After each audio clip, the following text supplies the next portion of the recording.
So we'll call a meeting to order. I would like to begin by acknowledging that we are in Treaty 1 territory in the traditional homeland of the Métis Nation. My name is Ron Merrick. I'll be your chairperson this morning, and introducing the panel of members. To my left here is Mr. Robert Upton, and to his left is Maurice Therian. Our assessor this morning is Jennifer Martins, and our recording secretary is Katie Sutherland. We'll be hearing applications for revision in regards to the assessment roll in accordance with the Municipal Assessment Act. The matters for which revision is requested has been described in each application, and will limit discussions to those matters. The statements that the applicant and the assessor make are sworn testimony, and anybody speaking in these matters must be sworn in. Please be advised that comparisons of assessments of properties are not considered evidence by the of market value by the board. The board is appointed annually by City Council and is independent of it, along with the city administration. We make our decisions based on the evidence provided at the hearing and issue a written order that will be mailed to all parties as soon as possible. Please note that the board's decision in respect to application will be appealed to the Manitoba Municipal Board. If the matter pertains to assessed value or classification, or to Court of Queen's Bench, if the matter pertains to application for exemptions from taxation. Should you wish to appeal, information on how to do so will be included in the board's order. In respect to the hearing this morning, I will confirm the matters to be addressed with each applicant following the swearing in. We'll then have the assessor's testimony followed by questions that the other applicant may have, and it will be the applicant's testimony followed by questions. Each party will have the opportunity to summarize if they wish. Once all evidence about the application has been brought forward, the applicant may leave. The process will repeat for each item on the docket this morning. The session will close after all applications have been heard, and the board will deliberate in private and make its decisions. You will receive the order by registered mail as soon as possible. As information, all public hearings are live streamed and recorded and will be part of the public record. I'll ask our secretary to swear in the assessor or affirm, and swear in Mr. DuPont.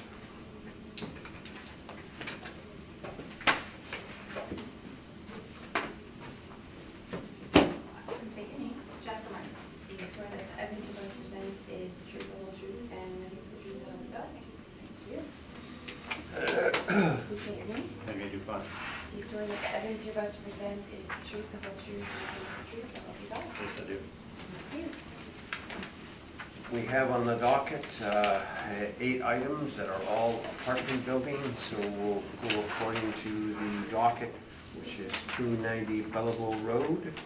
So whenever you're ready, Madame Assessor, you may take us through this property. This is roll number 08004125-300. The assessed value is $17,464,000. This is classed as residential with the liability as taxable. This is an apartment building built in 1972 with 150 suites and 169 outdoor parking spots. We go on page 2. We have the income value summary. Our suite count is 87 one-bedroom suites, 63 two-bedroom suites, with an average monthly rent of $1,041.11. This property has a vacancy rate of 2.6%, an expense rate at 49.29%, and a cap at 5.3%, which gives us our $17,464,000. On page 3, we have some rental comparables, and they're ranging from $983 to $1,286. They're all in the same market region and similar age, with masonry bearing walls and a suite mix of one-bedroom and two-bedroom apartments. On page 4, we have our capitalization rate. And on page 5, we have our capitalization rate evidence.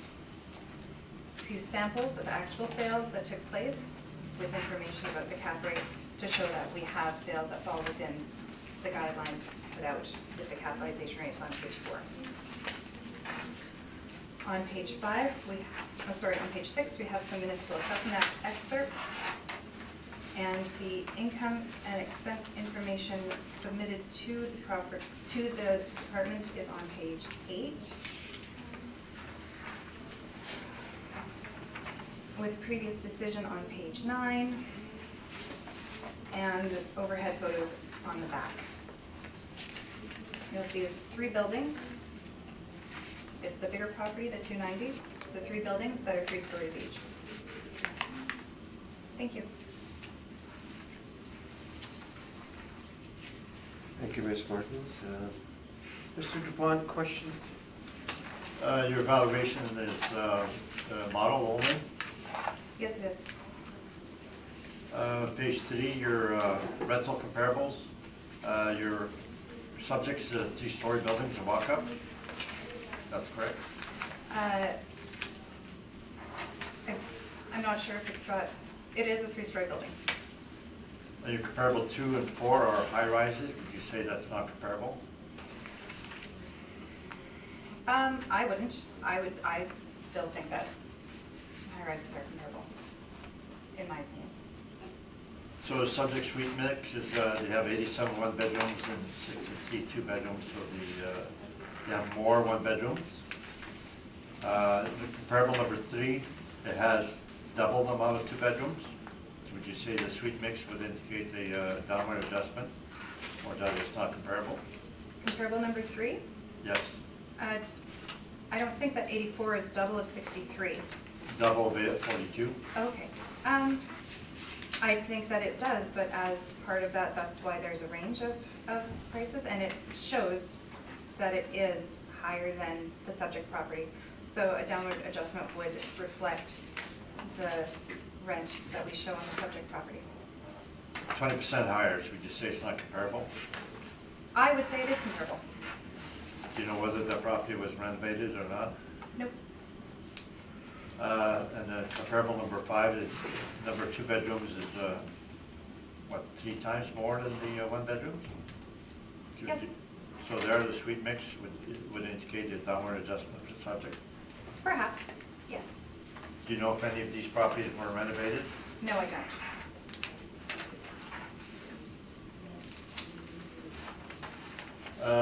Cap rates on page 4. For multifamily, the low-rise B as per CBRE is 5.75 to 6. Your cap rate is 5.3. So would you say that this evidence does not support your cap rate? No, I would not. I would say that CBRE, they do their valuation, and our cap rate study is done with our properties and our information, and our information does support the 5.3.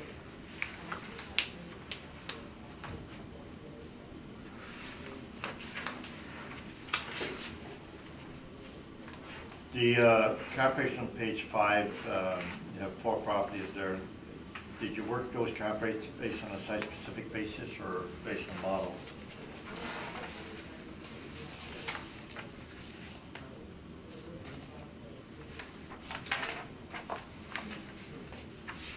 These were done with site-specific information. They were done, we've got the rental information with the actual rents, and we worked through with stabilized expenses as we do with all the other properties that we work on the cap rate with. You don't have to work up for any of these cap rate comparables? Not with me. That's all the questions? I thank you. Mr. Upton? Yes, do you make reference to the statement submitted by the owner? Yes. And I see you are considerably higher on the rent, and they are higher on the expenses. Yes. So would you make any adjustments for the specific location? I did not go in and make adjustments for that. Okay. Do you consider do you look at the expenses? Do you consider some of them excessive?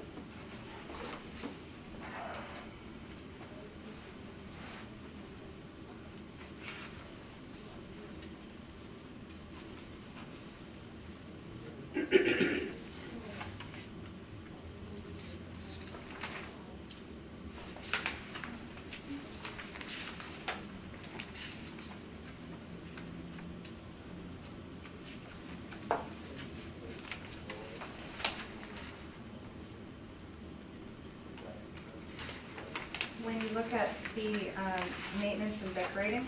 Mhm. Compared to 2016. Yes, and you've got 150 units.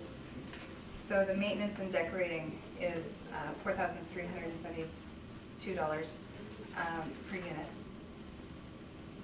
That is somewhat above normal.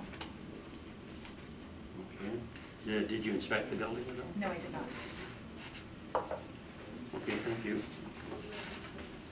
I thank you. Mr. Therian? Well, I think Mr. Upton covered everyone. Okay, thank you. Everything is model-driven, Yes. and you refined the cap rate to 5.3. The model has, yes.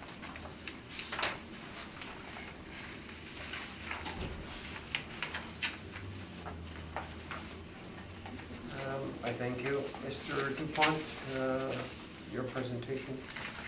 I'd like to give evidence on the rebuttal of the assessor's cap rate. Okay.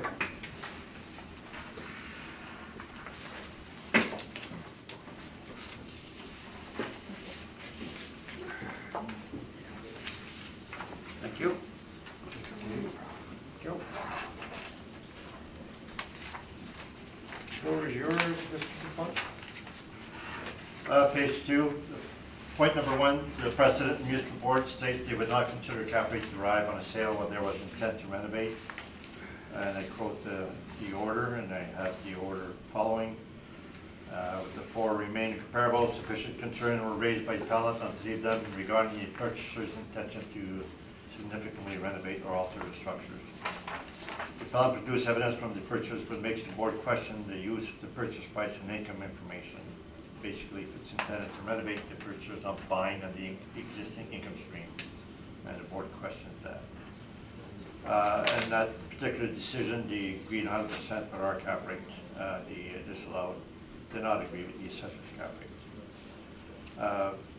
Point number 2, 191 Road, purchase with intent to renovate. The purchase stated in the assessor's property sale questionnaire, see the appendix, that the property was purchased with intent to renovate, and that the condition was fair. And the 2017 questionnaire shows relatively low rents of $663 for a 1-bedroom. Sale number 2, 394 Talbot, also purchased with intention to renovate. And we have an email from Asteroid that says they would imagine before and after the sale. It says that the property was purchased with intent to renovate. 2016 questionnaire shows the rents at $537, $653, and the recent website shows an ad says totally renovated, and the rents are $800 and $900, so they increased the rents by about $300. 285 Maxwell, purchase with intent to renovate. Email from the purchasers indicates intent to renovate. They confirm $413,000. With intention to raise rents over 3 years.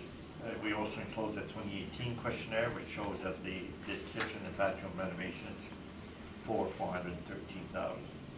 So they have 3 low cap rates. They're all with intent to renovate, and therefore should be all thrown out.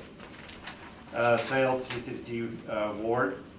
We have direct evidence of 5513 that's close to the assessor, but we have the evidence and we have the income approach to support it.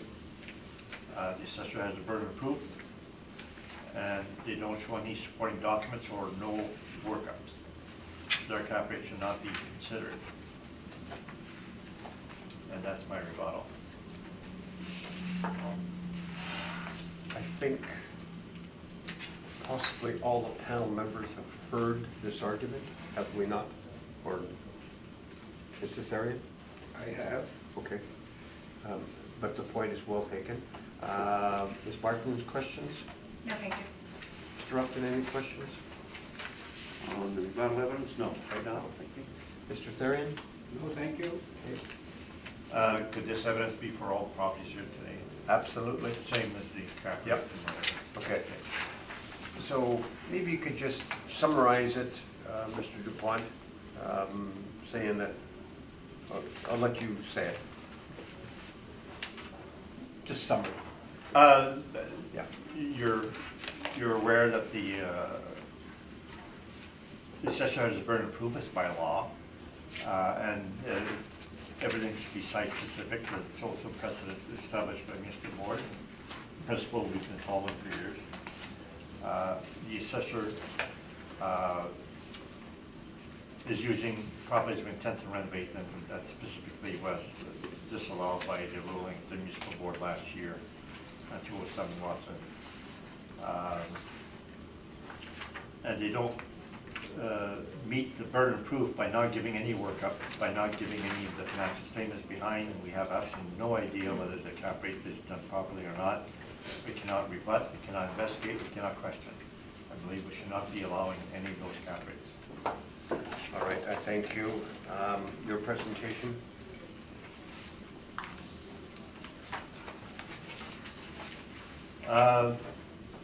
Before presenting the brief, I'd like to present the repair maintenance study.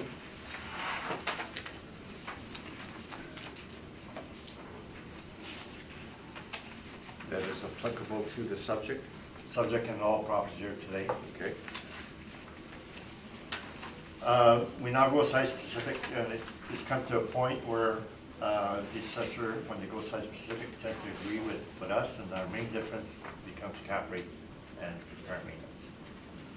Over the years, we would argue about all sorts of things, and we come to a point where we standardize our income approach to the point that we have only two things that we dispute.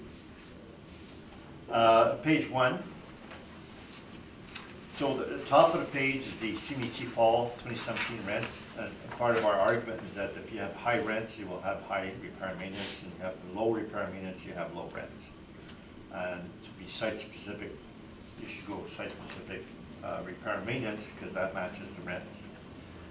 And the above will show that the 1975 to 89, one bedroom, the rent is 903, and two bedroom 1080, and the average is 992. 1990 to 2004, the average 1,076, and 2005 plus the newer ones are 1,292. So I think that anything over $1,000 is high rents. And if you have an apartment block that has $800 rent, I walk up, that would be low rent. So I use the $1,000 as a guide as to being an average. Now the repair and maintenance, we have a whole bunch of categories, and the first category, 1998 plus, the repair and maintenance is low, 874, and the rents are high, 1240, and that's mainly because it's newer. The renovated properties are the same. They tend to have low repair and maintenance and high rents. The ones that have the most is the 17 properties average, the high rises, 1946, 1979. The actual repair maintenance is 2245. Now we normally have 3 to 5 years. I would say probably average 4, so that we have 17 times 4. So we have over 70 items of repair and maintenance. We stabilize at 1826, and the average rent for those high rises were 1,040. The low rises, the large group also, the large group 23 suites, 1960 1979. The actual average is 1583. The stabilized is 1438, and the average rent was 839. So that those 23 properties that we've been here had an average rent of 839 only.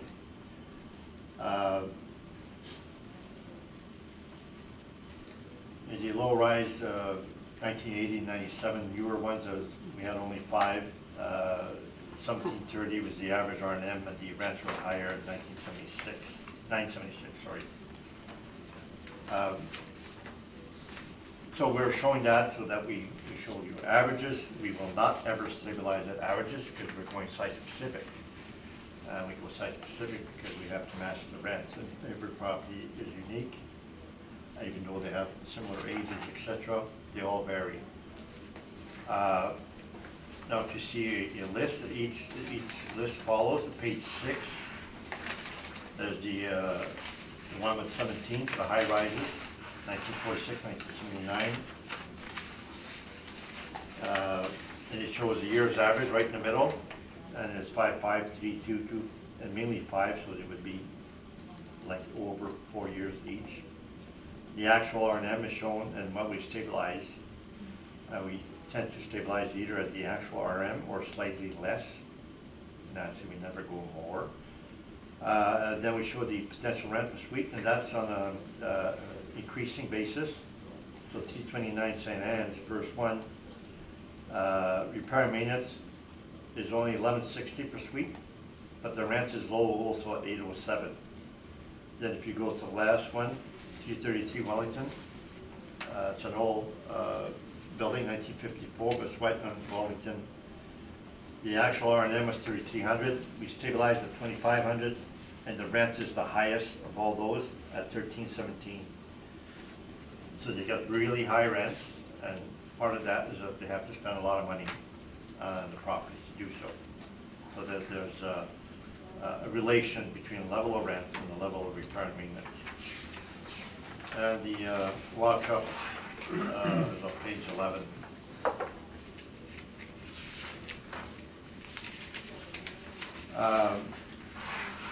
This is 1960-73. So the one at the bottom was the 1973, 1225 Jefferson.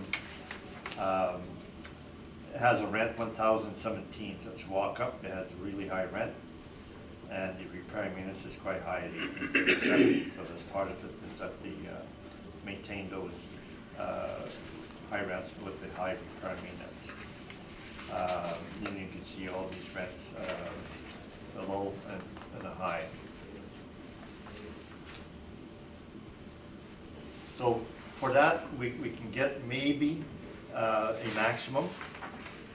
So if you have a property that exceeds 2,000 per suite, then you say, well, maybe they're beyond the maximum. We should never stabilize at the average, because naturally the low ones you'd have to bring up to the average, and the high ones bring down, and it's not proper to do so.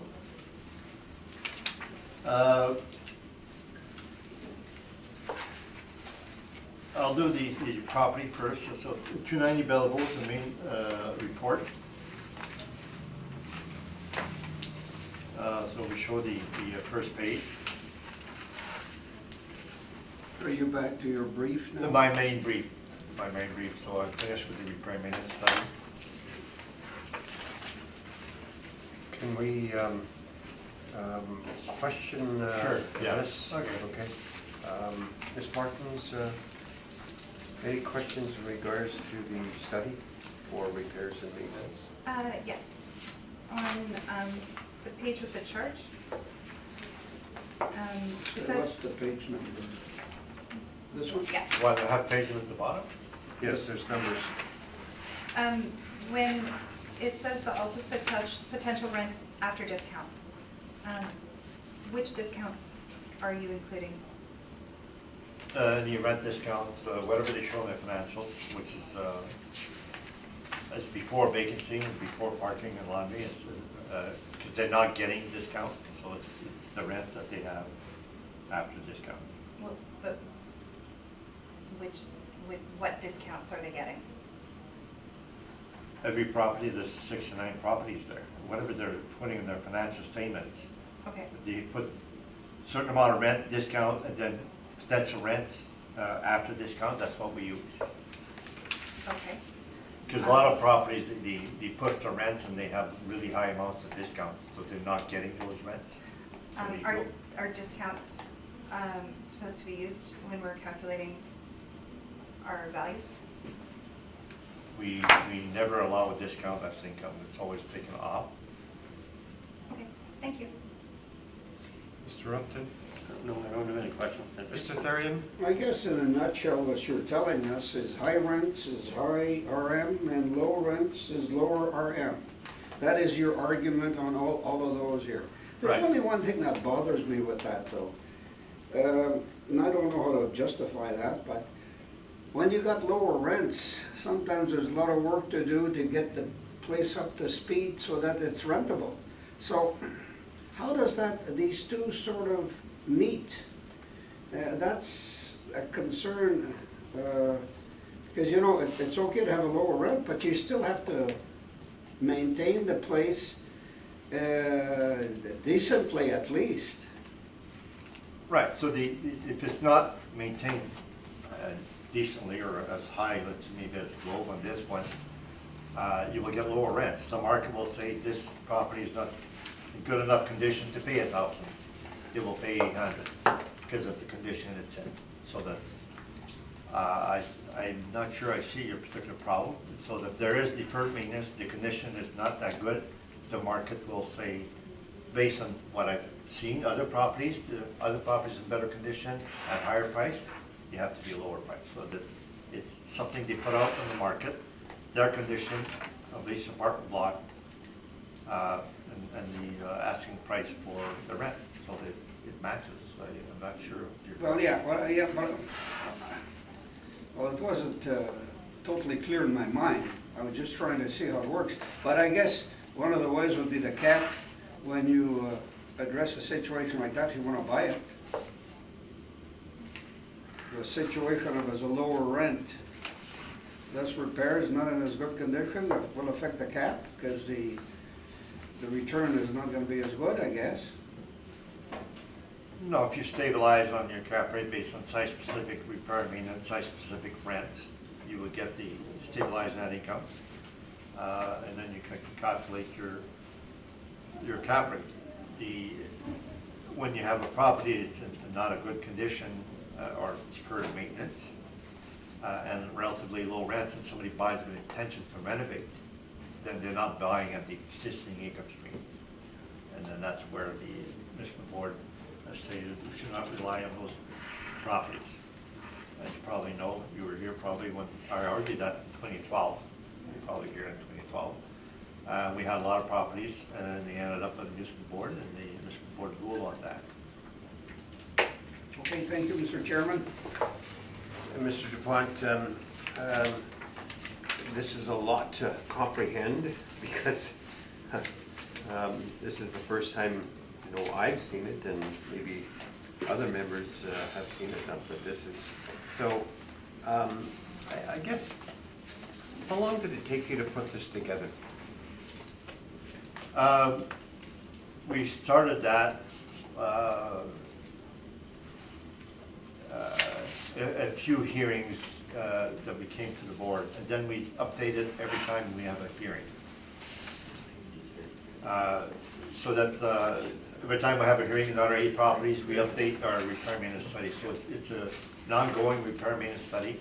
It's every hearing that I've been involved in, and other people's properties are not putting in there, because I don't know how they've stabilized, et cetera. So every hearing that I've been here at this board is in here, 6 and 9 properties. And the property repair maintenance study I put in yesterday, we're probably down to, up to 80 or 90. And by the time we finish the year, I'll have over 100 properties, and I keep on putting that in. So by the time we get to the municipal board, we'll have a really large study. So this is like your Bible. Yeah, because repair maintenance has become an issue, well, it was kind of always an issue, but we always were able to settle municipal board. We always settle, repair maintenance, and we So come to you're a putting all settlement. your facts and figures And- for anticipation of going to the municipal board? Well, no, not just that. Yeah. We have to convince the assessor not to appeal when we're getting 1,800 for repair and maintenance. They appeal 3 properties right at the beginning, because it has high repair and maintenance, and the board agreed with me. And it's, well, why are they appealing? They don't know whether 1,500 is the right figure or not. So I come up with this repair and maintenance. A lot of it to convince the assessor. So I'm convincing the board and the assessor. You- And it's to put that into, in front of the board, so now, if it's an issue, let's get the data on this. There's no cherry picking, it's every property I've been in, except I removed those where there's no detailed repair maintenance that could include CapEx. And so this would skew the figures upward, so therefore you don't put them in the study. But your study's like a guide for apartment buildings. It becomes a guide, so what we have, we can say for walk-ups, on average, they're 1583 per suite, so we can say whether it's high or low. But if it's 1100 per suite, we should stabilize it at 1100 per suite, we should not bring it up to 15. So, But I would concede from this study that we can go with maximums. We should never stabilize a property on that, at an average. But we can go to maximum.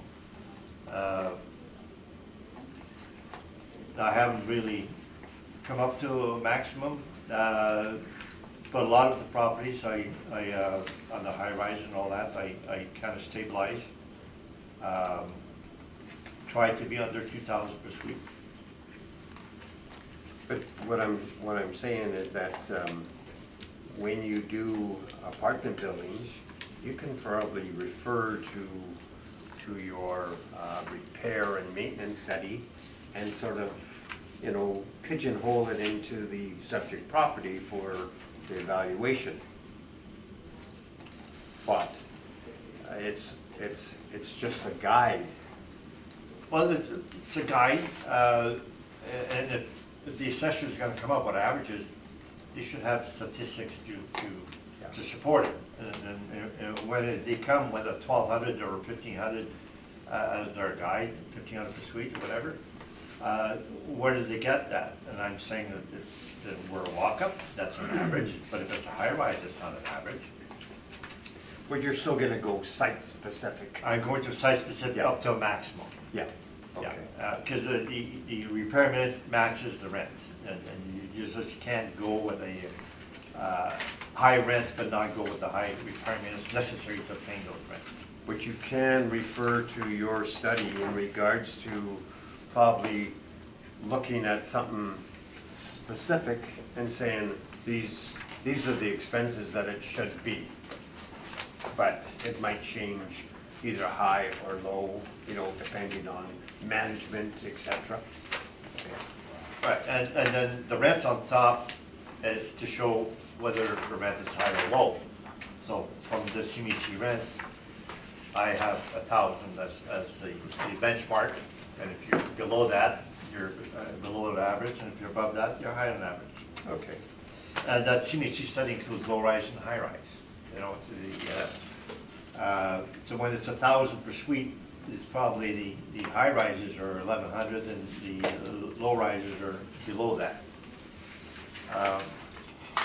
So now we're finished with repairing the Yes, site. Okay. now your presentation. So presentation, page 1, photo, we're asking for $3 million off. We show page 2, we show the aerial photo, large parking lot. Page 3, we show the map. Page 5, we show burden proof and site specific, and you're probably all aware of that. I believe quite a few of the decisions of this board do not follow these 2 principles, and I ask you that you make sure that you follow these. So the assessor has the burden of proof. And to me, it's not proper when the board says based on the assessor NOI when they go mass appraisal. I mean, I get a lot of decisions like that. And, I don't get angry very often, but I get perturbed whenever I see based on the assessor's NOI. Site specific, and it should be site specific as per this order, and we've been doing site specific validation for years and years. When we go to municipal board and we settle, the assessor does site specific, and we do. At this board, though, quite often the assessors are mass appraisal, and we're site specific. Page 6. Some approach for the cap rate, and the assessor's using 5.3, we're using 6%, and we have our table here, and there's a cap rate study I'll go through in a while. So the city age category is shown in the first column, and then the third column is mine. I've changed the year, the cutoff date. The assessor has 1974 have 5.3%, and 1975 plus they have 5%. and I make it 60 to 79, so add 4 more years, at 6%, than I have 1980, 1997. So there's only 4 years difference. One of the reasons that we have many properties that come here, they're built in the 70s, and some of them have a higher cap rate or lower cap rate than the others, and they're basically all the same. There's tons of apartments that were built in the 70s. So I go to 1980 as a cutoff. I also discovered from talking to some of our owners that the apartments up until 1980 had 24-inch stove and 24-inch fridge, so they had narrow stoves and fridge. In 1980s, they changed that to 30-inch stove and 30-inch fridge. So that is a difference. And then they all look alike in 1974 and 1975 property. Not much difference. So we should have the same cap rate. Page 7A is the repair and maintenance that we get from the general ledgers, from Globe General. So if you look at page 11, 12, etc., that's what they provide to the assessment department. The maintenance and decorating is relatively high. So we've asked Globe for their general ledgers, which we've been getting for the last or 2 or 3 reassessments. Actually, we obtained those general ledgers when we went to the municipal board, 234 Ronald in 2013. So because they have only one figure, we get the general ledgers. So page 7A is the evidence that we get from the general ledgers.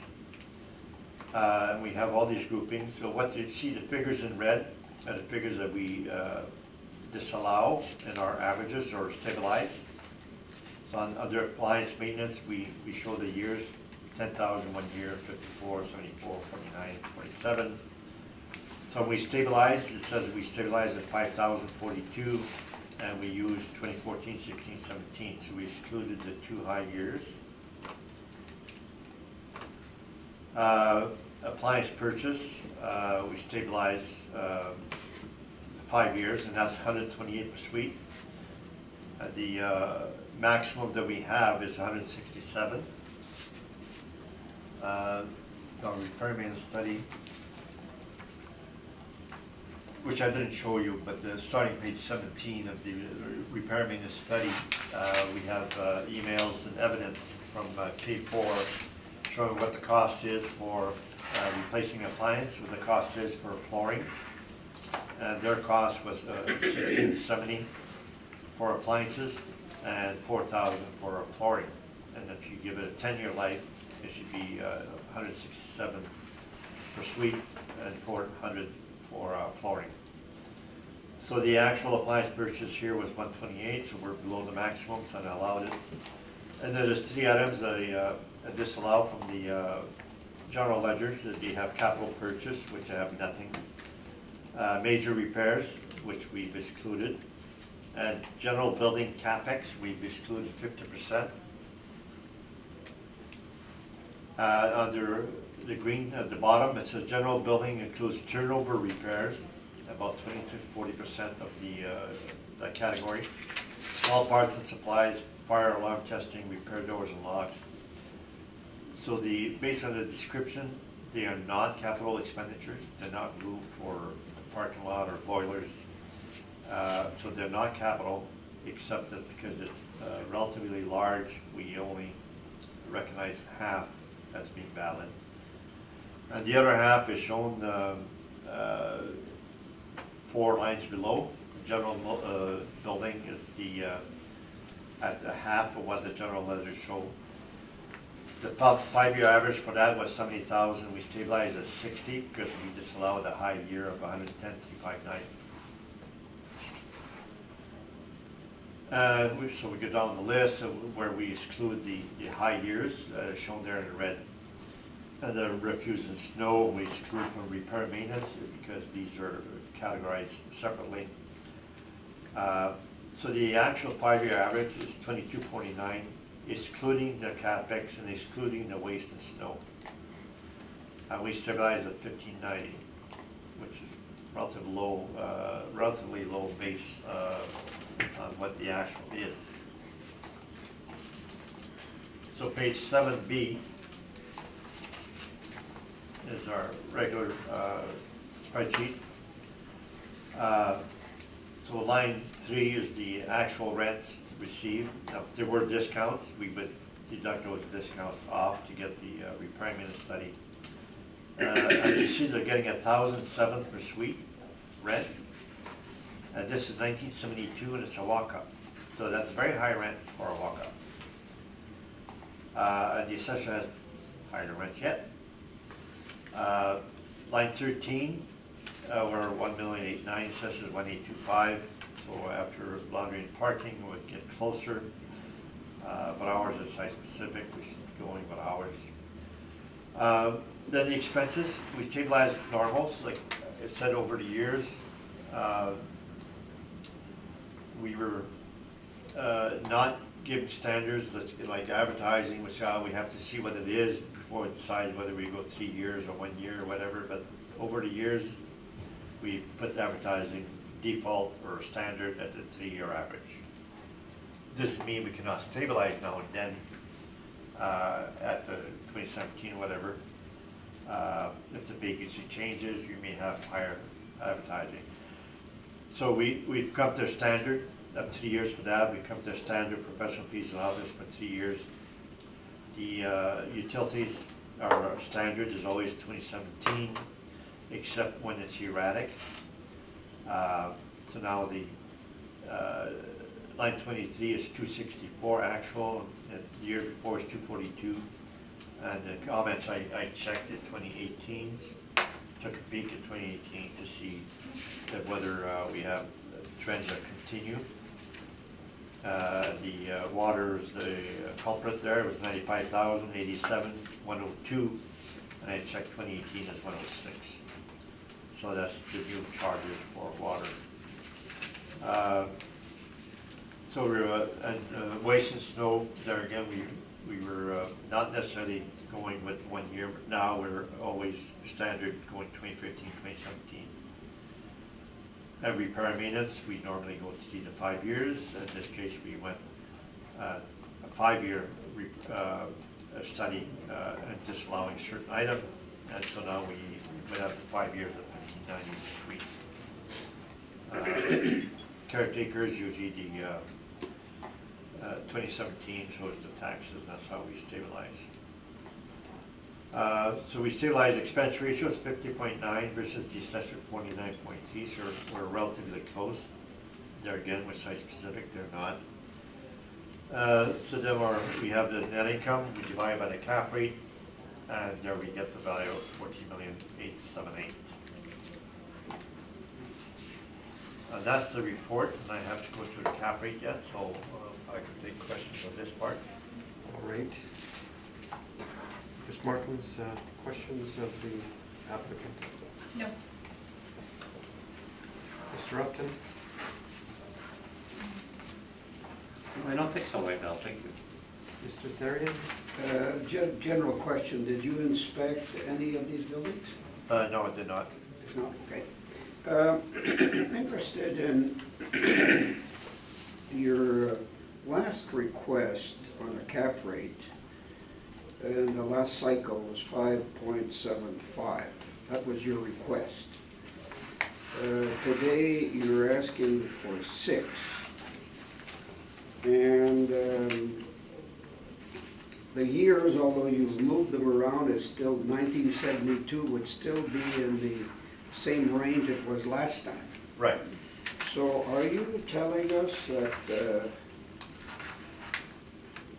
are you arguing that there's been a compression in the last, there's been no compression, or no compression in the last? It went up by a quarter. Because you were 5 3/4 last time, this time you're 6.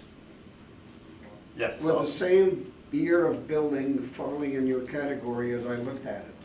Yeah, so it's based on my capital comparables for this year and the market reports, which I'll go with the evidence. there is evidence that the cap rate's increased by 4%. Because the city has gone up, the last quarter, they were asking 5.25, and here they're at 5.30. So I was seeing 5 points on the city, and I was seeing 25 on yours. So I'm looking at what was requested last time. So really, that my question was, well, I think you've given your answer. Yeah, normally we don't show what happened the last time. Because then we have- Well, it's in the city. It's different evidence there that for that year versus that. Yeah, but the city, it's in the evidence we're seeing today. Yes, So it that's why- is, and so then I have to explain why, and then I will in my cap rate study. So because this building is basically well-maintained from what I read, it must be in good condition then. Yeah, I believe that this building, as well as virtually every property that Phoenix property has, or Globe General, are in good condition. They maintain the properties well, and they tend to have really high rents. Okay, thank you, Mr. Chairman. I thank you. Mr. DuPont, you're familiar with your repair and maintenance study. So, using your study, how does it apply to the subject in regards to, you stabilized the subject property of 1590. How does that fit into your study? Like, without me going through everything, you're familiar with the study. Can you tell us whether that figure is okay, the 1590 per suite for R&M? The low rise from the repair maintenance study in 1960-79 is 23 properties. The average was 1583, average actual. And we're still like 1590. So Pretty close. it balances, to your calculations. Well, actually, no. No? Those 23 properties have 839 rent only. We have 1,007. Okay. So if anything, I should have stabilized repair maintenance higher. But I stabilized the repair maintenance on each individual items. I think I excluded some of the high years certain costs. So based on my repair maintenance study, I should be higher repair and maintenance than 1590. Okay, so these are just like checks that you would probably, rule of thumb? No, it's a check, it's a benchmark. Yeah. So we have a benchmark. Okay. We show this, and at the end, I tell you we should go site specific. That repair maintenance study is to show if the assessor's using averages, where's the backup? And will show, no, that $1,200 average is not right. It's not supported by evidence. Okay. And this repair maintenance may show maximums also. So I would agree to maximums, I would not ever agree to an average. Okay. I noticed that the effective gross income, you're both fairly close to the same. And when it comes down to NOIs, you're a little lower, you're about $33,000 lower.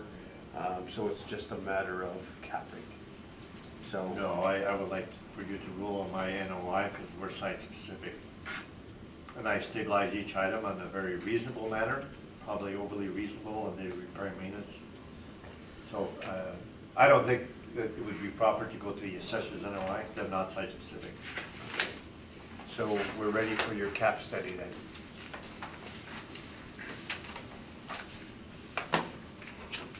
Okay, cap rate study. Page 1 is from our report, and that's where compared the assessors and what ours are. I think, Mr. DuPont, we've all seen probably the cap study. I know there's a lot of work to it. Maybe you could just, because we've seen it before, probably heard it before, maybe you could, summarize it. Highlight, Highlight, okay. yes, I won't go through each one individually. Okay. But on page 2, I do show the 2018 and I do show the 2020. And for the 1960s, 1998, the 1 to 5 stories is number 3. And the assessor had 5 1/4, and we had 5 3/4, and we are now 6.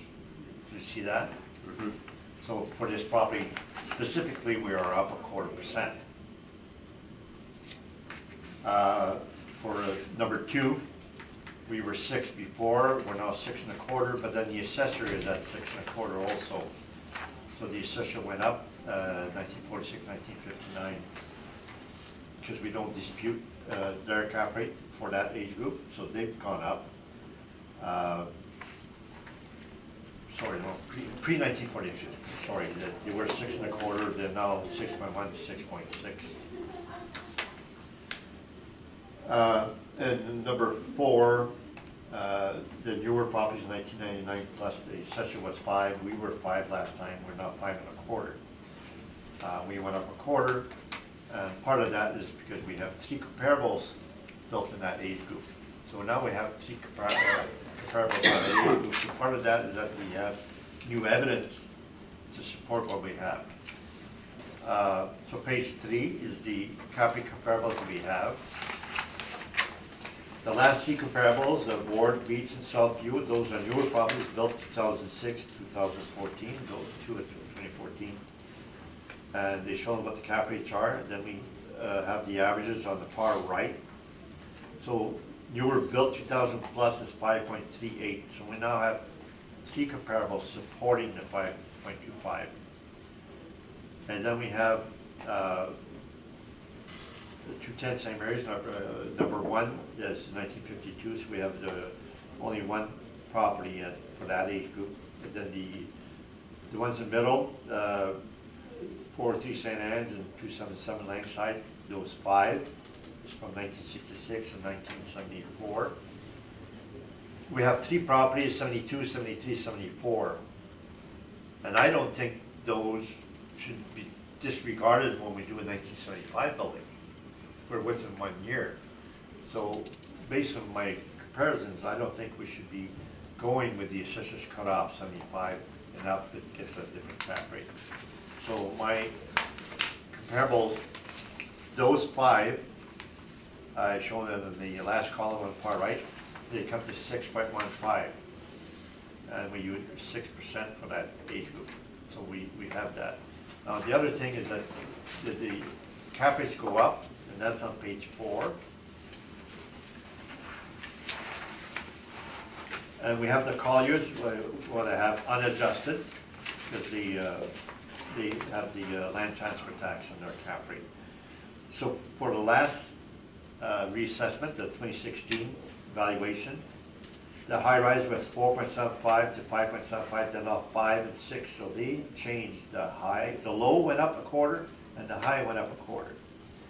Their low rises, they had 5 to 5.75. Now they have 5 to 6. So the low part stayed at 0, but the high part increased by 0.25%. Then we have the college adjusted. Once you allow for 0.10% for the land transfer costs, their cap rate is high rise 5.1 to 6.1, and low rise 5.1 to 6.1. At CBRE, they don't show the change high, low, and high. They don't show any change. So they stay the same. However, Colliers, a 2 age group where they increased by 1/4. Now the CBRE, we should look at the low rise B. So properties built in the 70s, 80s even, they're low rise B. And if you're built in the 2000 up, you would be low rise A. These would be 5.5 to 6. Well, we're going 5 1/4 for newer 1926, 2006 and above. We're lower than the CBRE for the low rise A. And the low rise B 5 3/4 to 6, we're at 6% for most of that, so we're within that, what those market reports show.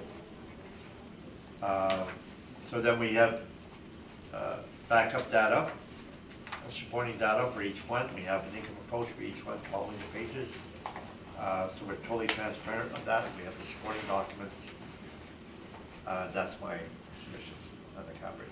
And that should be for all properties here today. Thank you. Ms. Martins, questions? Yes. How does your repair and maintenance study for 2020 apartments look when you look at the properties for your cap rate study, do these buildings fall within the guidelines that you've set out in your repair maintenance study?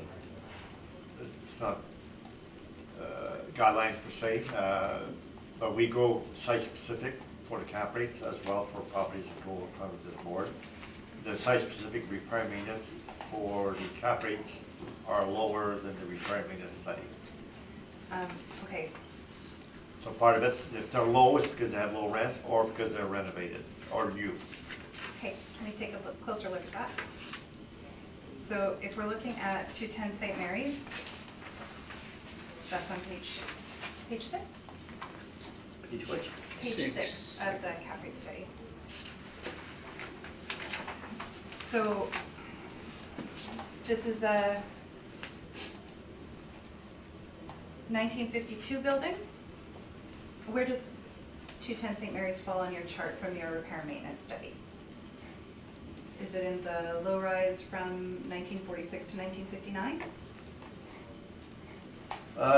Yes, Okay, so you're saying that on the study, we're using values around $1,200 per unit? And for 210 St. Mary's, we're at $332?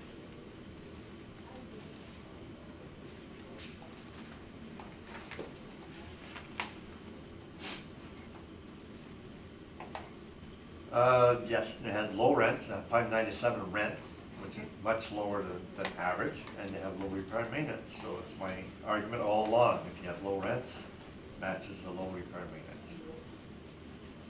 Okay, so let's look at 403 St. Anne's.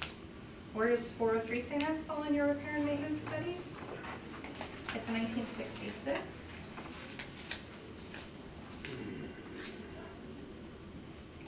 And Low rise renovated, there's 3 properties. 1190, and what is the? and the rent is 740. Okay, And the rent for this property is 828, and the stabilized repair is 1,003. And this property shows at the bottom, it was rehabbed 2 years before the sale. The windows, kitchen cabinets, countertops, appliance, fixtures, flooring, hallways, etc. So a property that's rehabbed will have lower repair and maintenance going forward. It will tend to have higher rents. So that whenever I have a new property or renovated, I tend to have lower repair and maintenance because that's the way it is. They've been rehabbed and they have less repair and maintenance going forward. now 155, sorry, Mighton?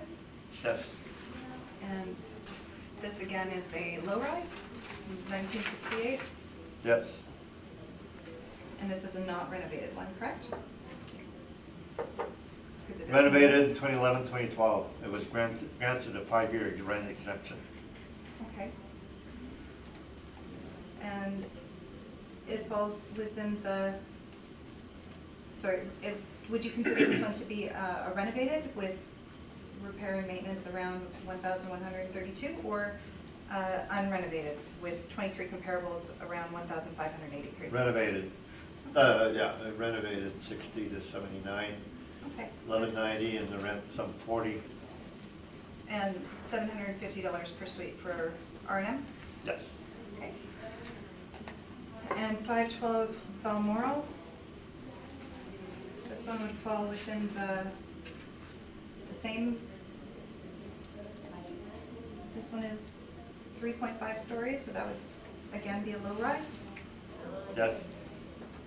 And what do we have? We've got, instead,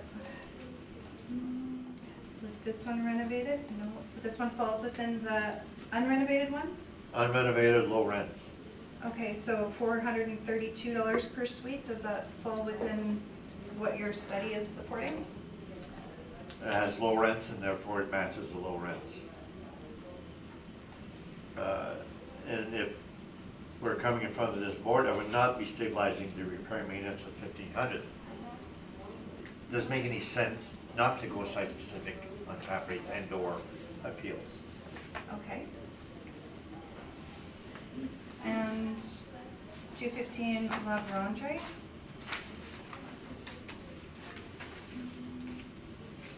Again, unrenovated, and we've got it for around 1,500. And this one, the repair and maintenance is stabilized at $500 per suite. Yes. Okay. Ms. Martins, How does a low repair and maintenance impact the cap rate?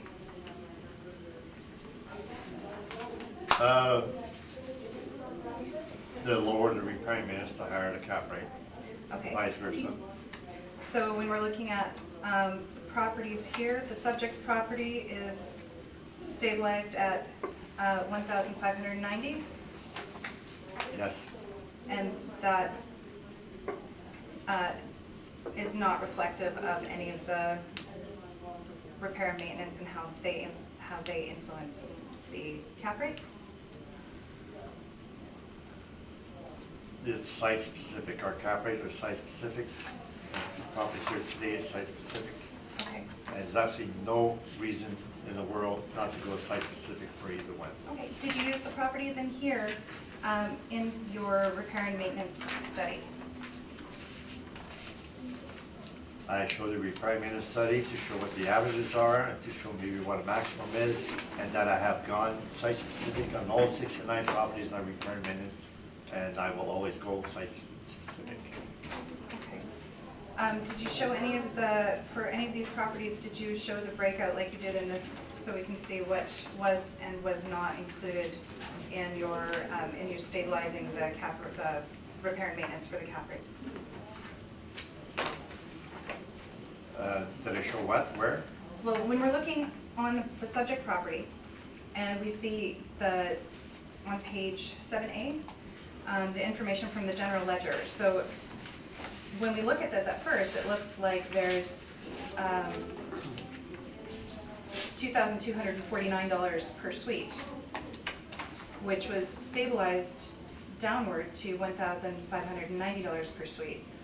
Both numbers are using actual numbers, it's just the method that you used in stabilizing it brought the number down.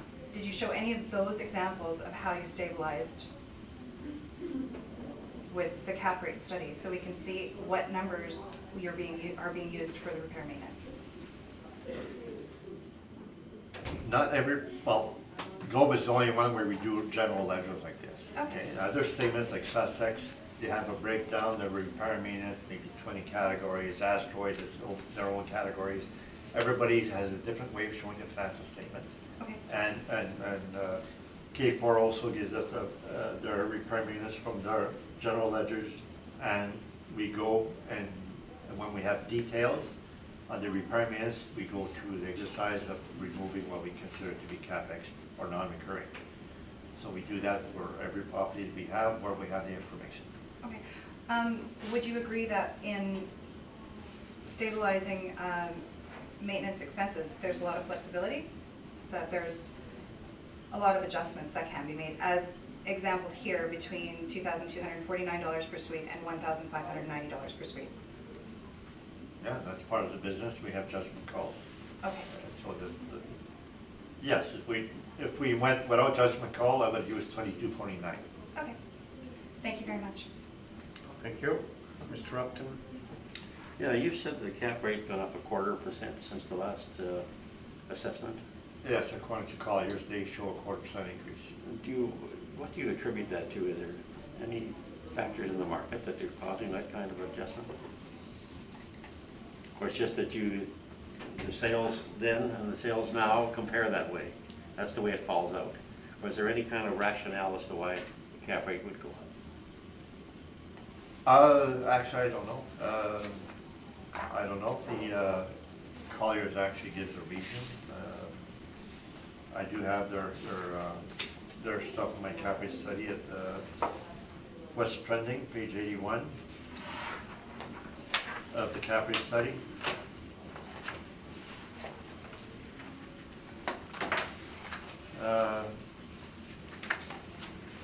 If cap rates do increase due to interest rate increases, so they've increased the interest rate. Interest rates went up.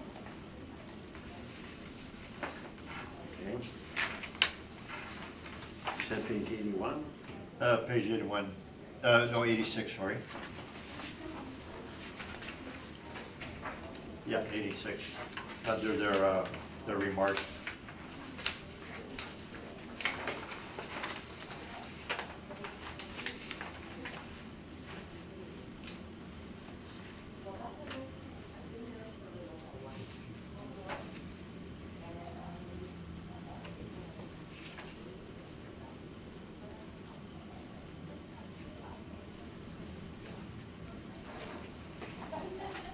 Okay, thank you. And actually, probably part of my cap rate study has something on the interest rates also, but no, probably not. Yeah, so they basically say the interest rates have gone up. Okay. Good, thank you. Mr. Therian? No, thank you.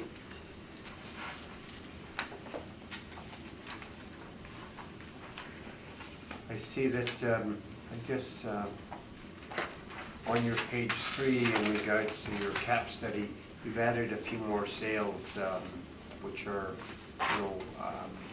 applicable to the reference year, meaning St. Mary's and Langside. We have them in 18, What's the question? You've added, I guess some sales or close to the reference period. Oh, I see, yeah, the date of the sale. Yeah. Yeah, close to, Yeah. yeah, I've added, these are the same properties I've had all along here, so. Okay, Haven't changed. Yeah. Okay. Another thing that I should point out, my property study is page 92, 93, which is brand new. 90, 91, 92, 93. It's a count for properties that the assessor had, description, multifamily inventory. 1960, 74, they have 711 properties, which is the highest amount of all the counts. 75 to 97, 435, the second highest, and then after 1997 was 93 only.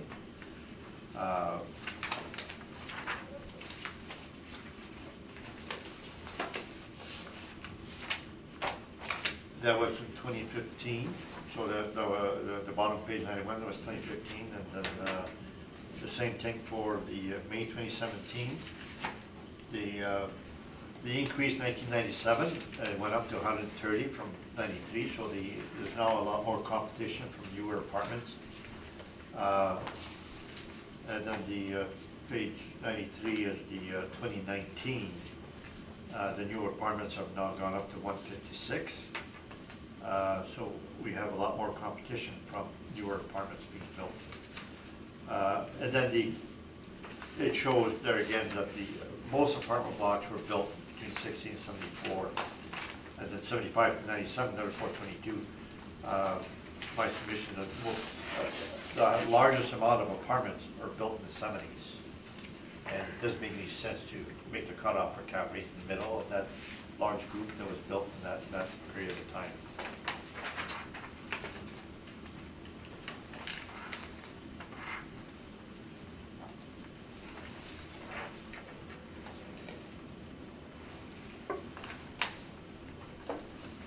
I think we're finished with your presentation, are we not? Or did we? Yeah, I'm Okay. finished with every report I have on this. Okay.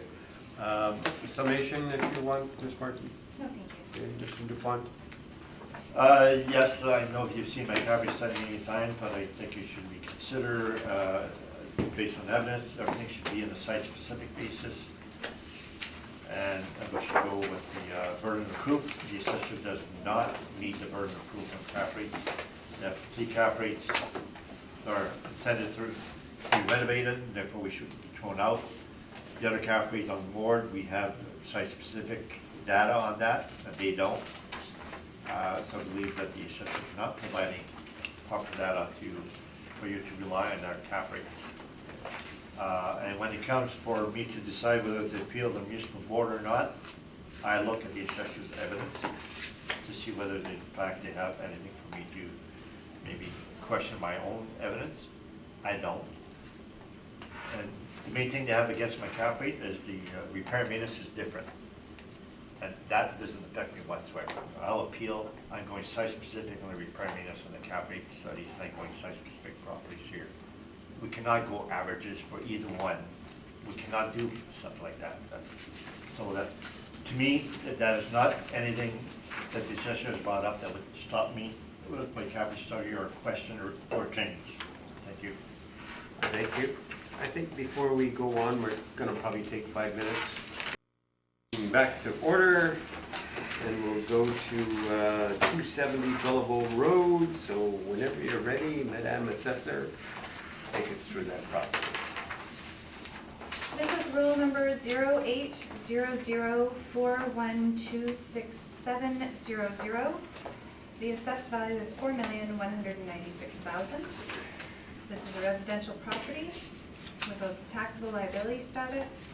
It's an apartment building, 3 stories, built in 1978 with 35 suites and 42 outdoor parking spots. On page 2, we have the income value summary. We have 14 one-bedroom suites, 21 two-bedroom suites, with an average monthly rent of $959.08. 2.6% vacancy, 46.52% expense rate, and a 5% cap, giving us the $4,196,000. We have some rental comparables on page 3, followed by the cap rate information and the municipal act excerpts, and the income statement on page 7 through 9, and pictures on page 11. Thank you very much. I thank you. Mr. DuPont, questions? In the interest of moving on, no question. Ooh, good. Mr. Upton? Well, I see you have a cap of 5% on this, Yes, and it's a 1978 building, yes. so that would be at the low end of the scale. 5% would be It is at the low end of the scale. very low end of the scale, although it's a 78 building, just about on the break line. Pretty close, yes. Okay.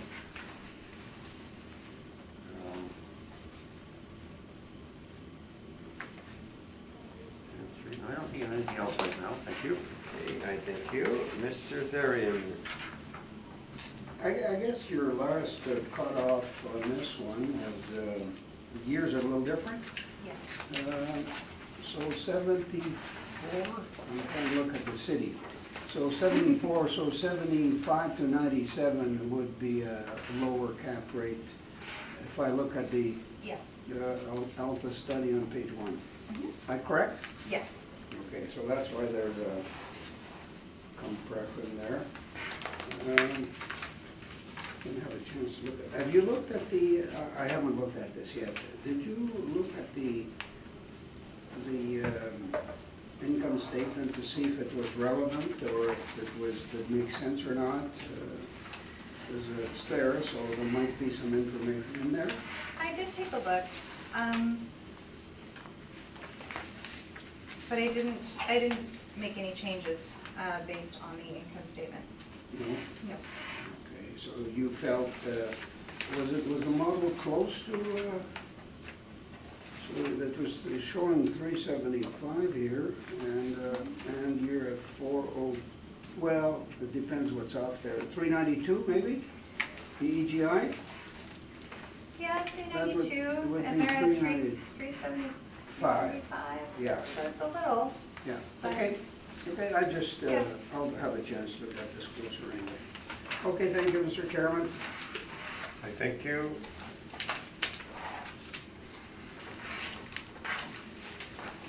Mr. DuPont, your presentation. Page 1, photo. The end, so it's a walk-up, 2-story. Financials are, start page 12. The top of page 12 shows the rent, 372. Vacancy, 17,245. So you have each of the year's financial statement, so that if you go to my spreadsheet, page 7. So line 1, 372 is what we have, the potential rent, and then the, when you show vacancy, 17,000, that's 4.6%. Previous year is 2.6 to 2.5. So the market is pushing back at those rents, and those rents are not high. You can see it's $886 per suite. So it's below the 1,000 benchmark that we'd have for that age group. Now the repair maintenance, line 27, you can see that it's 58, 52, 57, 27, and then 49. We stabilized it, the 5-year average was 1406. So based on our repair maintenance study, they're below the average, which was 1593 or something like that, so they are on the lower side. And they have lower rents, so this property has some deferred maintenance. And the market is pushing back on their rents. They're saying the rent is way too high for what you're presenting physically. So we've gone site-specific on the rent, site-specific on the repair maintenance. Other items are stabilized normal way. Our net income is 194 versus the assessor 209. And naturally we should go with our NOI because we're site-specific. Then we have a 6% cap rate for that age group. And it comes $2,238,000. And that's my submission. I thank you. Ms. Martin, questions? No, thank you. Mr. Upton? Yeah, the effective gross rent, I didn't get a chance to look at the income statement yet, but is that a reflective large vacancy at all, or? What is the vacancy in this building here? Oh, I showed you was 17,245 for 2017. That's from the statements that I showed you. So that's 4.6% in the spreadsheet. 4.6 is the actual vacancy? you said? Yeah, for 2017, line 5. Right, yeah. Bad debts are what, normal? Bad debt was a bit high, but we stabilized at 0. We have vacancy and bad debt that we put together. Okay. So line 13, T74 is higher than the actual received at T69. Okay, thank you. I thank you. Mr. Therian? Yeah, to pick up on my colleague's question, 15 was 2.5 on the, that's line 5. Then 2.6 in 17, 4.6, stabilized average at 3.3, but then you went to actuals. So that seems a little, usually when there's a trend, we don't use that's my experience anyway, we're not using the higher one. So I see you've made something different here. Could you explain? Our standard is that we go with the 2017 vacancy. So we're going with 2017 rents. And so we're looking at the market as of April 1st, 2018. So the market of 2015 is totally different. If it was erratic, but here we have a trend that it's going up, and it's 4.6. Part of the problem is that we have a lot of new apartments that are coming on stream, and now they have to compete with the newer apartment blocks. A lot of properties are renovated, and this one is not. They have low repair maintenance. So in the marketplace, this property has come to the point where it has 4.6% vacancy at those rents, 2017, and I believe that's the better vacancy to use than the 3.3. But if it was 0 or 1%, would you use the 2.6% of the city? Yes, that would be. Or you would use the actual 2017 vacancy? We You go would our- use the 2.6, would you? We use our market vacancy at a minimum. So, But when there's a vacancy problem beyond the 2.6 or beyond the market, we have to recognize the site specific of this property. So they are in fact having a problem at those rent, that condition that it has to offer to the market. Yeah, I have difficulty with the logic that you're advancing. When it's above, we'll put it, if it's down, we won't. And those are all site-specific, so I've got problems with that statement of site-specific when they're adjusted. When it's The below the minimum of 2.6? city. No, that's my question. I'm sorry. And When it's below, I- I can see maybe you would have a problem, but we don't dispute vacancy. The municipal board, the assessor's not insisting at 0% vacancy when there is 0%. Mhm.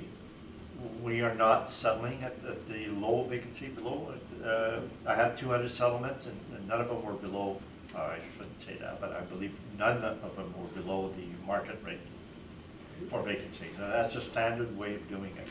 And this is an 886 per suite revenue, which is low, correct? It's low, less than the But, 1,000. so your 1590 that you refer, here with 1406, but it seems to me, from what I read, but I'm, as the chair has said, there's a lot to absorb here on the charts that you gave us. But it seems that the R&M is high in relation to the lower part of the suite, based on, I think, what we had seen previously. So I've got a problem with that, I guess. Well, look, the repair maintenance study, the 23 properties, that age group, it's 1583 is the actual, and the average rent is 839. So that age group had a low rent like subject, actually lower, and they had higher repair maintenance. So if you want to compare the repair maintenance study, this is higher rent than that study. It's lower than 1,000 average, and the average includes the high rise and the renovated ones and all that. So when you go to CMHC, that average includes the renovated and the high rises. But still, I use 1,000 as a benchmark, so this is below the benchmark. But the repair maintenance study is in line, even lower than what the 23 properties I have in my repair and maintenance study.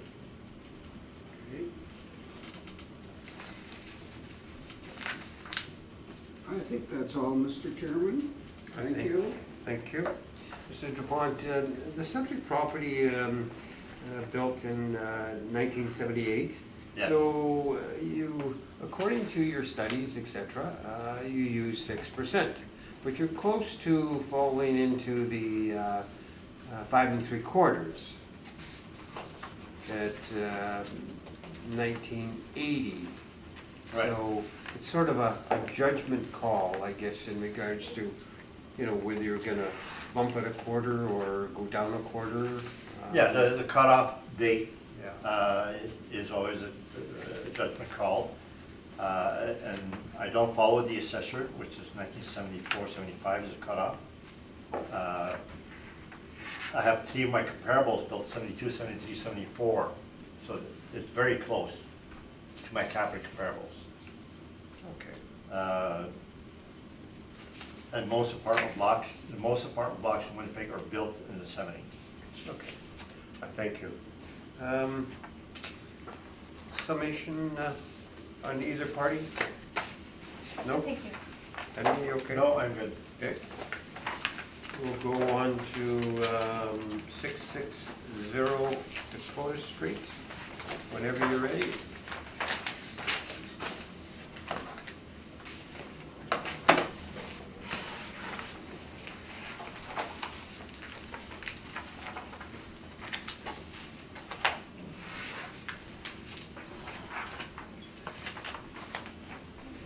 This is roll number 0800-424-7500. The assessed value is $13,102,000. This is classified as residential 2 with a liability status of taxable. It's an apartment building, 6 stories, with an actual year built 1965 and effective year built at 1978. There's 94 suites, 26 indoor parking spots and 49 outdoor parking spots. We look on page 2. There is somewhat of a sale History.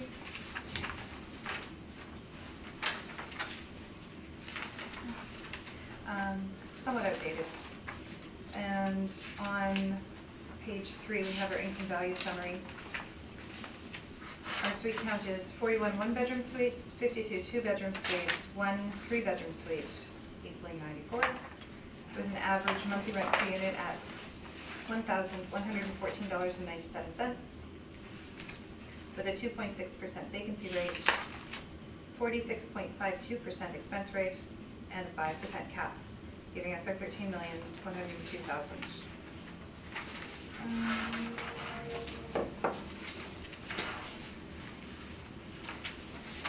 And on the back, there's a picture showing the outside of the property with a map up top showing the location. Thank you. Thank you. Mr. Dupont? No questions. Mr. Upton?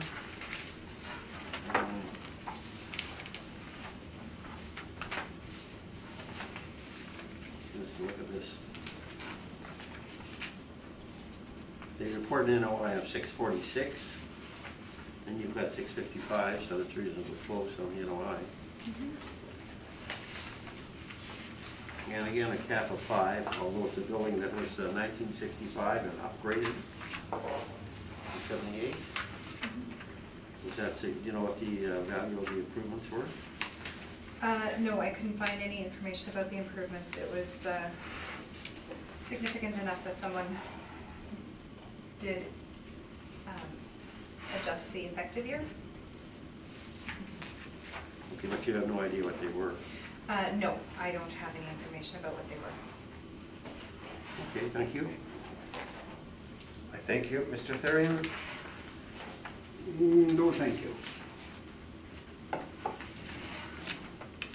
I have no questions either, so Mr. Dupont, the floor is yours.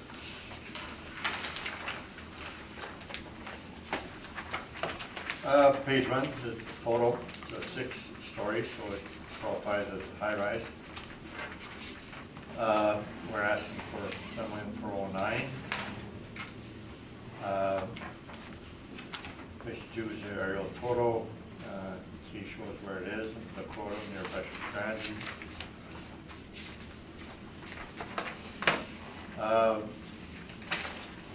No, it's built 1965, the assessor has put an effective age 1978, and the effective age is very, very subjective. There's no proof as to how they arrived there. They never do, it's always a judgment call. Nevertheless, we're saying it's built prior to 1980, so it qualifies for 6% cap rate. Now, we should go to the financials. There is a discrepancy in their financials. So the 2017.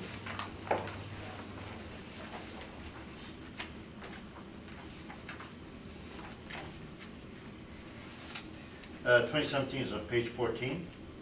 They show 646 NOI, but then the financial statements that they provided to us is lower than that. And the reason being is the vacancy on page 15, that's 27,000, and the bad debt at 3,000, 30,000. So they made a mistake on the line 105 on page 14. Residential apartments, 1239, 746, that's the potential. The vacancy and bad debt comes after that. And I can show that to you. Page 18. You see the actual 1239, that's the gross potential. Then vacancy loss comes after that, 27,414. And the handwritten questionnaires that did that wrongly.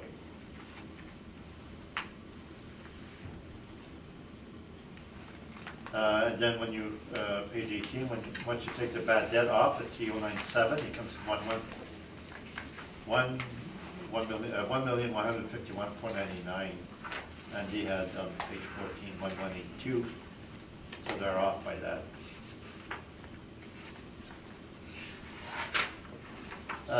Page 19, there are statements when they have the financial statement, they give the detail for the repair and maintenance, and we excluded the roofing, 56,796 for 2017.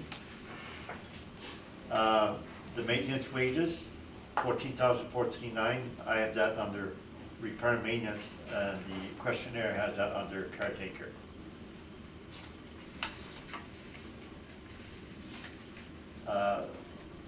And that happens quite often, because the wages and benefits could include the workers that work in the repair and maintenance category rather than caretaking. 2016, we have that page 22 and 23. We have there again, it's detailed repair and maintenance. On page 23, we excluded the roof of 97,000. Page 24, maintenance wages, we included that in R&M, whereas the handwritten questionnaires would be different. They would categorize things differently. And we have page 27, 2015, the financial statements.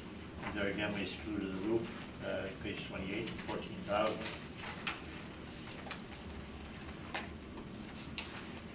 And we have 2014, page 31, etc. Some more roof we excluded. And we go all the way to 2013, and the financial statements. And we have another roof. So they spend money on roof every year, but we've excluded every year. So when we go to our spreadsheet on page 7, we rely on the financial statements, the ones with detail rather than a handwritten one. And there was discrepancy in the vacancy, so that when I showed the potential arrest 1239, that is correct. They had shown that as income received. So the line 33, net operating income for 2017 is 619,858, is not 646. And then we stabilized at 624,000, which is higher than the actual 2017. Now we do it on a line-by-line basis. And there you'll see that if you go back up, line 3, we go potential rents. We go with the actual, and it's 1,002 for 1965 building. It's quite high because it's renovated in 2011. So it has relatively high rents. Now we do apply the 2.6% vacancy, same as the assessor. So the line 13, we're 72,000 less than the assessor. Each different items we stabilize at normal. The repair and maintenance, line 27, we stabilized at 2015, 2017. It's only 1,007 per suite. It's on the low end, mainly because it's been renovated, and that's why they still have low repair and maintenance. Other remarks at the bottom, it says renovated in 2010. Rents were increased in 2011 by 27.8%, and another 42% by 2017. So they had huge rent increases since it's been renovated. They had a supplement issue in 2012. In 2016, they had balcony railings, roof costs, 2015, 2017. Altus uses financial statements which are more detailed than handwritten questionnaires. 2017, each city gives both financial statements and questionnaires. So the city had both, not just the handwritten one. We categorize R&M, which includes maintenance wages. It appears shown as wages and benefits, caretaker, and questionnaire. Now our expenses are lower than the assessor, line 31. We're stabilized at 528, assessor at 569. Our expense ratio is slightly lower than the assessor again. And our NOI comes in lower than the assessor. We use a 6% cap rate. We categorize differently than we did in 2018. Now we have the cutoff as 1980, not 1975, and just 1978. Therefore gets a 6% cap rate. That's my submission. Thank you. Ms. Martins? Yes. The discounts that in 2017 are at 109,550. Do you know what those discounts are?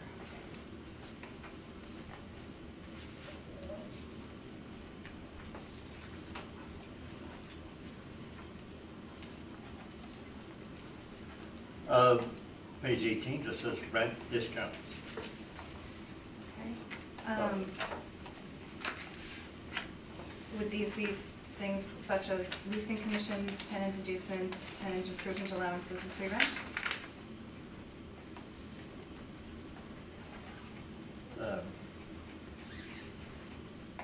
Rent discounts, they're showing a rent as approved by the rent guidelines, and they're not charging no rents, they give discounts off those rents. So they're not charging those rents.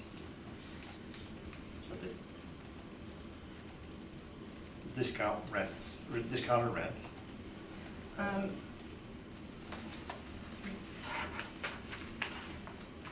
It's hard to say because we don't know what the discounts are, but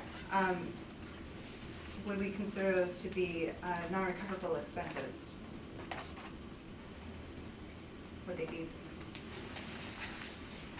As the municipal board, the assessor accepts discounts. The municipal board itself has ruled 20 years ago that discounts are not income. They are a reduction in an income, so it's not income. It's not considered as an income. It's not an expense. It's been accepted for years and years at the municipal board, and I believe this board here recognizes that discounts is not an income. Okay, thank you. Thank you. Mr. Upton? Yes, I saw your subject stabilized. Vacancy is higher than it ever was in any year. Higher than the average and higher than any other year. Why do you stabilize it at such a high number? I stabilized 2.6, and it was 2.4 in 2017. And if you add the bad debt, it's 2.7. I stabilized vacancy and bad debt together at 2.6. Oh, you combine them, okay. Yes, I usually don't have, sometimes I do a bad debt when it's, it happens all the time, but the vacancy and bad debt together is 2.6. The assessor, the same thing, it's the vacancy and bad debt in one figure. Okay. And down below, management fee on line 15, $57,000, 57,631 is higher than any other previous year, higher than the average. Why is that so high? You stabilize at 57? It's a standard management fee. We had a decision from the municipal board last year where they stated that regardless what the actuals are, we always stabilize 5%. So it's That's a a 5% standard. number? Yeah. 5% is a standard. And the municipal board ruled on that in the early 1990s when I was doing the appeals in the municipal board. The assessor was trying to get the low actuals, and the board said, in order to be consistent and equitable with every property, we should give it 5% for all properties. When was that? The municipal board when? Early 1990s. 1990? Yeah, we argued that, well, I started in 1991, we argued items like that at that time. So ever since then, we've been using 5%. And the municipal board had the ruling, and I may have it in my bag here, that the 5% is basically sacred. The assessor was arguing that the leasing commission and other wages should be part of management. And so that's what we had argued. And we both said, the assessor and myself both said that management should be 5% no matter what. And that we had to decide on the wages and benefits and administration separately. And the board had agreed that we should use both 5% and actual wages and benefits or leasing costs. Okay, well, I heard your argument, okay. That's good. And I can look, I may have that here. No, that's back to the 90s though. That's back in the 90s. No, back in the 90s, so ever since that time, we've been using 5%, and then we had another hearing last year on that point, and the board and the assessor both went 5%, well, all three of us went 5%. The Board of Revision? Or Municipal Municipal board, municipal board. There was 200 Ronald. Anyways, you can ask the assessor whether they ever dispute the 5% for management. I think they do. For the most part, we go with 5%. You do? Okay, thank you. Okay. Just a sec here. Good, yep. Anything else?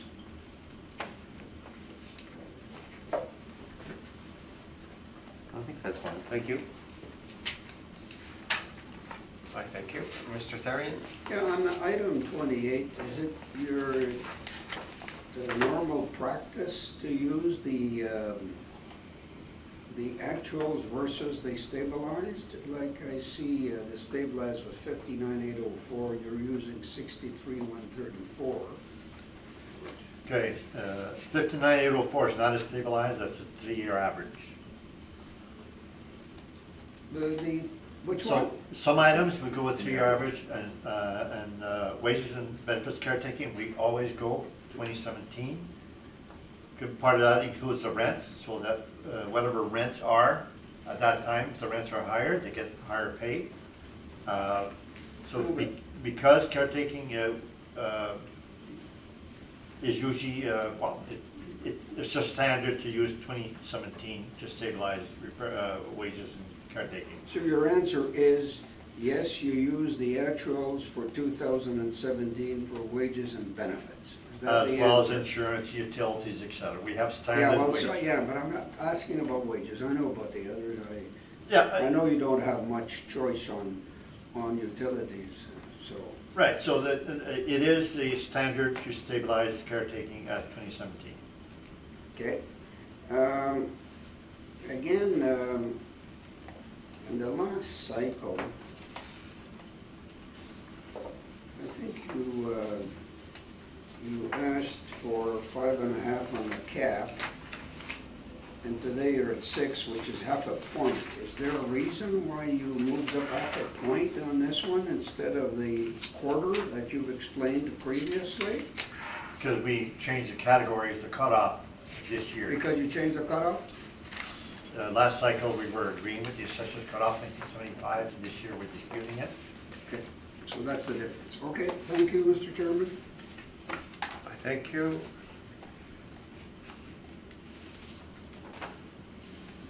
Summation, May I Ms. present Martins? rebuttal? I'm sorry? May I present rebuttal? Sure. What are you rebutting?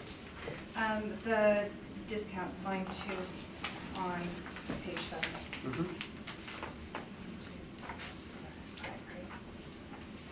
Sorry.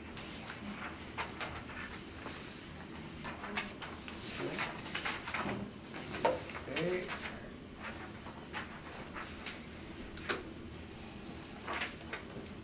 Okay, the floor is yours.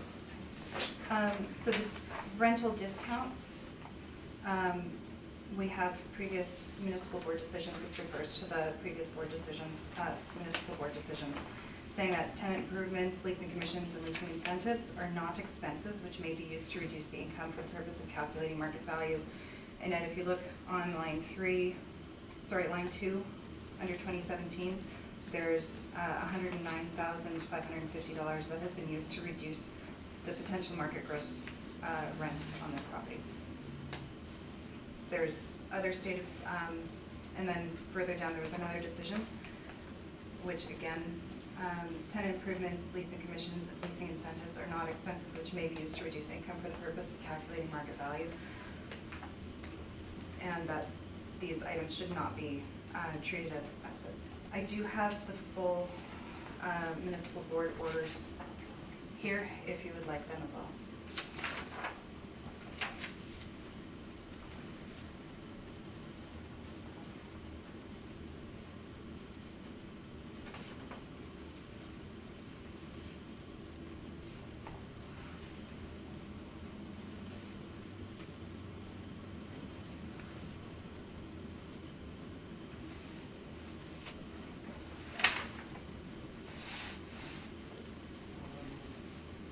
Martins, can you sum up your The rebuttal? argument? Yep. That the 109,550 that was used to reduce the potential gross rents from $1,239,746 to $1,130,196 should not be considered. That the potential market gross rents should be what is presented here as the potential rents before the discounts. So instead of on the stabilized income, we should be considering the $1,239,000, not the $1,130,196. I thank you. Thank you. Mr. DuPont? Any of those decisions have to do with apartments? Or they're all commercial? I believe they're all commercial. Did you look and find any decisions on the discounts for apartments? I did not. I did have a long discussion with fellow staff members who were involved, and I feel it's the same theory that these discounts should not be included. So can you tell me the name of the assessors you consulted on this? I spoke at length with Brian Tippett. And he basically said we should now dispute discounts for apartments based on what the board decided on the commercial. Is that correct? We had a discussion on it, and we feel it's relevant.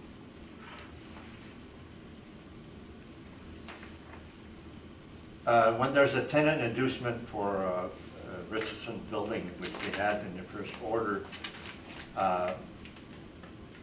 they put in TIs for a particular tenant. Is this have anything to do with tenant inducement? Is there a tenant improvement allowance on this? I don't have any information about what these discounts are. Do you have any information as to what those decisions are? These are not discounts. They're tenant improvements, tenant inducements, leasing commissions, and free rent. At free rent, you would have first 3 months free rent, etc. Is this anything similar to apartments discounts? I feel that it is. There are tenant improvement allowances, tenant inducements, leasing commissions, free rents. Do we have information about what this $109,550 is? Do you have the burden of proof, or do I? I do. Doesn't the financial statements indicate $109,550 in discounts? They do not receive that amount, and then their net income does not reflect the $109,000, which it never received. Isn't that correct? It's a discount, and I don't understand why we're claiming that the rent is at the higher value if it isn't. Why isn't the rent reported at $1,130,196 instead of reporting it at the higher amount with discounts? That's all the questions. I thank you. Mr. Upton? None, thank you. Mr. Therian? No, none, thank you. Okay. I don't think I have any either. So, summation, Ms. Martins? No, thank you. Mr. DuPont? Oh, yes, I'm terribly disturbed that they're trying for the first time in years and decades maybe to not allow discounts in apartments. It's totally wrong to do so. We have many decisions on municipal boards on apartments, but they recognize discounts. I mean, if I have to go start digging a whole bunch of decisions on municipal boards. And we had 200-some appeals last year. Every time the assessor allowed discounts. And I can probably bring you dozens and dozens where the assessor allowed discounts in their site-specific valuation of municipal boards. It's totally wrong to compare discounts in apartments as tenant inducements or tenant allowances for commercial properties. They're two different things. So the standard has always been, for years and years, we do not allow tenant inducements or tenant allowances off the commercial rent. That's fine, we agree with that, we follow that, we've been doing that for years. we've also been allowing discounts in apartments. It's totally wrong to say otherwise.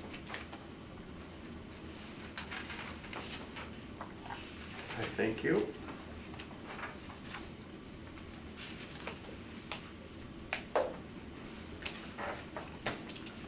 I'm just looking at the time here, and we'll probably do 180 Worthington Avenue, and we'll see where we're at that point, and we'll make a decision as to, what we're gonna do. Okay. Anyways, the floor is yours at 180 Worthington Avenue. This is roll number 080210809000, 180 Worthington Avenue. I'd like to request that the burden of proof be placed on the applicant for non-cooperation, per section 53(3)B of the MAA. And if a reduction in assessment is ordered, that it follows section 54(3.2) of the MAA. If you look on page, Don't dispute, sorry. You're not disputing? oh, All right. Panel members, you okay with that? Sure. Okay. I could just give an explanation. They had a change of financial officers. And he knew this and he didn't think it was necessary to fill out the questionnaire. And I don't strongly know you have to. Okay. Mr. DuPont, in that case, you are presenting first. To have two parts. The first part is I did give this one, which is to start with the income approach, the city's income approach. Then I showed the CMHC market rent and what the report we have for 2018, because we did not have 2016, 2017. And today I do have 2016, 2017. And I'd like to present that as evidence and as well as the income approach. Pass that out.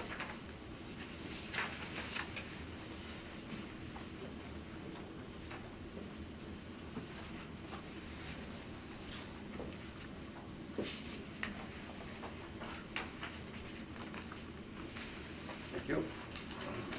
Thank you. So is this new evidence, Mr. DuPont, or is this the proper exchange?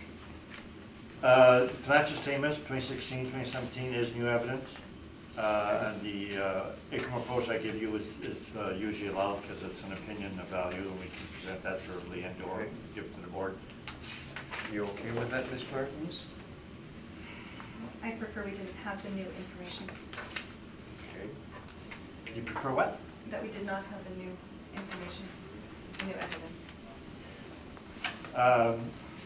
My argument is that the board disregards this evidence, and if we lose, we would appeal to the municipal board. Thank And you. then it causes problems for everybody not to have information. I usually allow information, new information to come in order to avoid appeals in the future. It's up to you if you want to disallow the information. But On that basis. But knowing that if we lose because there's no information, this could go up to the municipal board and it would cost the city more in the long run. So you still want to disclose the information or not? No, that's fine. Okay. Mr. Could I DuPont? ask a question, Mr. Chairman? Certainly. Because I was looking at the city's thing, and the request was 8,304,000, and I see the appellant on page 1 show the assessment at 7,680,000, and then the new sheet comes out at 8,304,000, the one he just handed out. So, was that a mistake on 7680 on page 1, Mr. DuPont? No, that was my 2018 submission. So what I give to start with was the 2018, because I didn't have 2016, 17. No, but you say 2018 realty assessment 7680.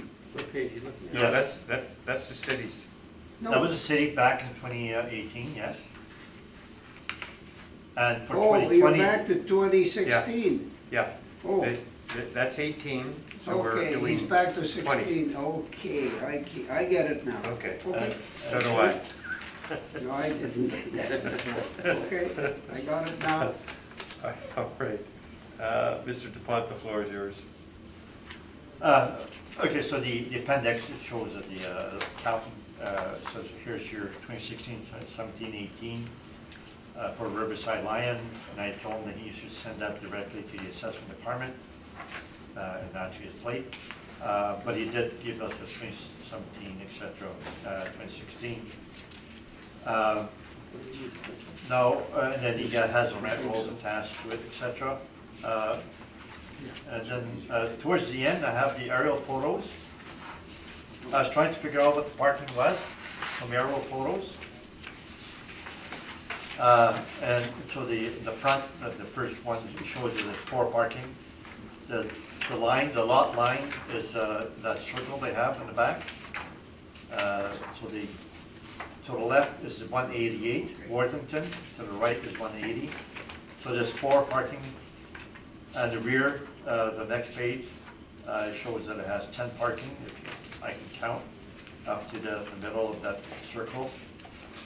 And then the other 2 photos show there's no side parkade entrance on the either side. So I count 14. Now the questionnaire that came in, the second page, third, sorry, he says outdoor 8. And I count 14. So it just depends how they count, but whether I think I'm more correct. Nevertheless, on page 1, you'll see that I show 14 outdoor, which is 18.7% of the suite count. They have 75 suites and only 14 parking. It's built 2008. So I'm on the first page now. It's 48 bachelors and 27 one-bedrooms, so they have small suites. And I say top right, BR revised, non-profit seniors, supporting housing with meals. I told the accountant that you should exclude any cost for social housing and/or meals. They should be property of the property only, and that's what he has provided to us. So when I come to the rents, I use the CMHC rents, and that's shown at the bottom left. The fall 2017, so built 2005 plus is 730 for bachelors, 978 for one bedroom. Number of units is per CMHC 50 to 99, 650, 943, and zone 10 Saint-Vital. If they go to these factors, so the bachelor would be 714, which seems high, but that's what CMHC shows, 953. And I multiply that by the suites, and I get 719,952 is the rent. So the assessor's rent at 729 is higher than the CMHC rents. So I believe the assessor's rents are too high. We allow a 2.6% vacancy the assessor has. The actual rents are 511, they're less because they're assisted income tested, so therefore we should use market rents. Then I stabilize each of the expenses. So insurance, I go the actual 2019. The management shown 2017 is 108,000. I don't have the notes here. I do have for 188 Boardroom. He told me that they manage themselves. That's the executive director, the controller, his own salary, and administration. So I brought it down to 5%, 35,000, whereas the actual was 108, 135. In the prior years, 2014, 2015, they were showing only 26, 27. So I assumed they were excluding the salaries of the executive director and finance controller. I've reduced professional fees and office and sundry below the actual. I use the actual advertising and utilities. Repair and maintenance, line 27, we show all the years. I stabilized 2015, 2017, 1,046 each week. And the wages and benefits caretaking, I asked him about the caretaking, he said that's for housekeeping and the superintendent, who is a repair and maintenance manager, so it has some element of repair and maintenance in there. Nevertheless, I dropped it down to 5% from the actual. Taxes, it's nonprofit seniors, and that's per municipal board precedent, so we put it, make it as if we were a class code 20, residential 2, the calculations are at the bottom. I showed the 2017 assessment, 6840, which is different than 2018 and 2020. And that was appealed to municipal board. In 2015, prior to that was 5993, so the assessment went up 14.1%. So our stabilized taxes is higher than what we stabilized for 2018, mainly because the assessment went up that much.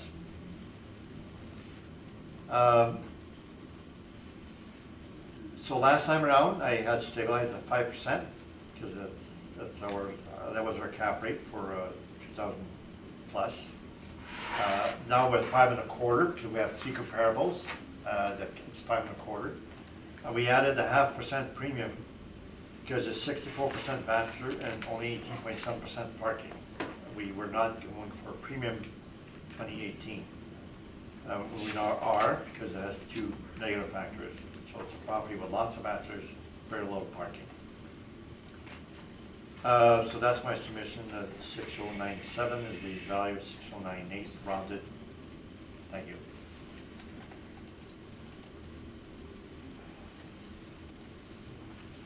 Thank you, Mr. Dupont. Ms. Martins?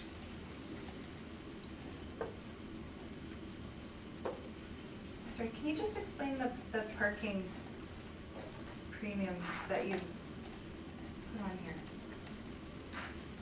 Just, how did you come up with the number for the parking? The actual number of stalls, No, the, a premium? yes. Well, that's a judgment call, so it's a risk. You buy this property and you have a risk in your income stream because you have lots of bachelors and low parking. So that is the factor. Those are 2 factors that affect the quality of the income stream, and therefore I add 0.5% for that. For both of them, combined? Combine the 2 negative factors, and I give it 0.5% premium for that. Okay, thank you. Thank you. Mr. Upton? So this is a retirement home, isn't it? These are retirement apartments? Nonprofit, it's a supportive housing, which means it has meals. Do they have kitchens in these apartments? I don't believe so, since it provides the, I'm not sure. I didn't make a copy of that. I went to their website and it says supporting housing with meals. Well, some retirement homes do not have kitchens in the apartment. They have quite often with supportive housing, they may have a half kitchenette as well as meals downstairs. And no stoves. And usually no stove, they don't trust the older people. So I don't have the physical details on that, so that if it's like other supportive housing, the suites don't have a full kitchen, above that. Well, I asked the question because without full kitchens, there's some restriction on somebody buying this and converting it to apartments, straight apartment use. There would be some restriction if somebody wanted to purchase this property. They would recognize there are not kitchens in the units, and so they would not be as saleable, so that would affect the cap rate.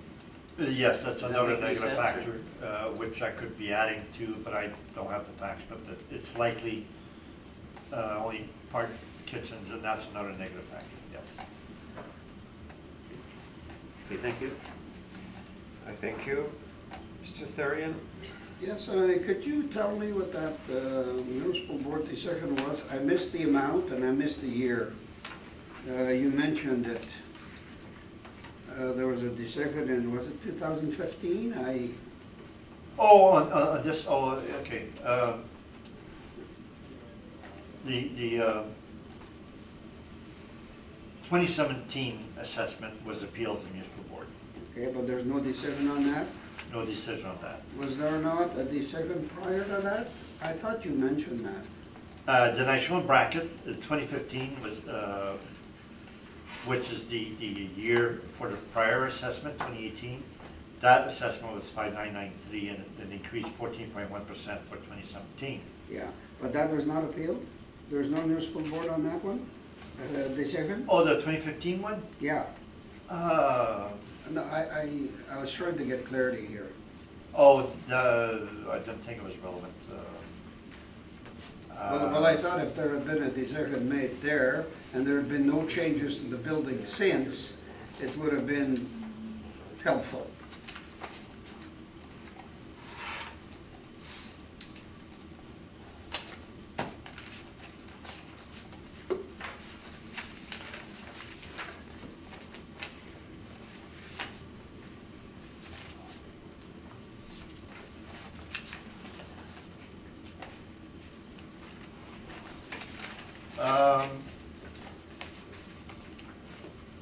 I don't show whether 2015 was appealed municipal board or not. I'm just saying it's not relevant because we're now basing it on 2017 taxes. I'm just showing 2015 because the taxes I stabilized is different than what I did for 2018. Now, you mentioned as well on the income, I know there's quite it's a little complicated here because of all these different factors in a building like that. But is it your usual practice to use the CMHC rates when you're dealing with a building like this? Oh, yes. Yep. That's what you basically do when you've got these different elements in a building? Yes, we usually do a CMHC whenever the rents are not to be relied upon. We compare it to CMHC. And quite often, if the assessor's rents are close to CMHC, we don't dispute their rents. So that's the first thing we do when we have properties like this, where we don't rely on rent, is to compare it to CMHC. Okay, that's all, Mr. Chairman, thank you. I thank you.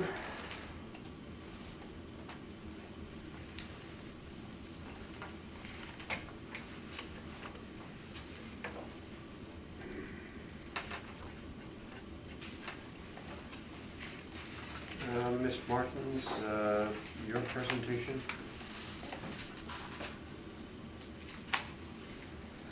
Okay. If you look on the first page, we see that this property was built in 2008. We have listed at 75 suites and 2 outdoor parking spots. If you look on page 2, we have 48 bachelors, 27 one-bedrooms, with an average monthly rent of $833.13, with a 2.6 vacancy, 43.15 expense rate, and a 5% cap rate, giving us our $8,304,000.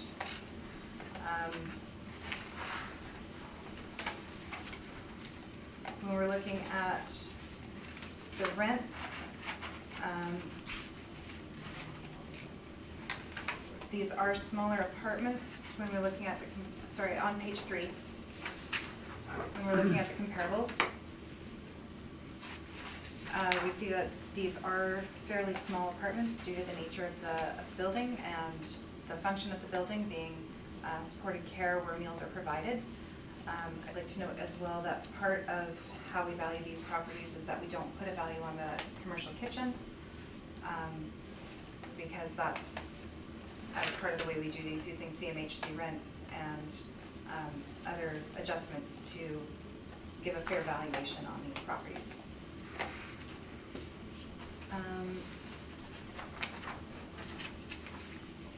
There's no income expense mailer to compare expenses, and there's a picture on page 13.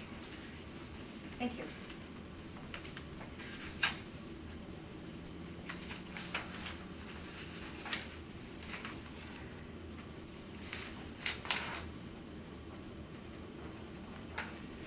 Mr. DuPont, questions?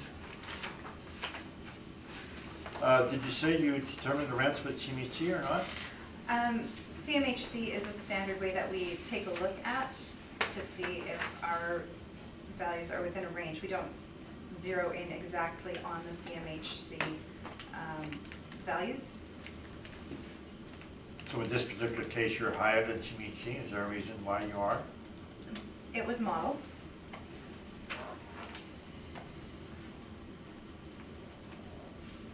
Now, your rent comparables, page 3, subject has 64% is bachelors.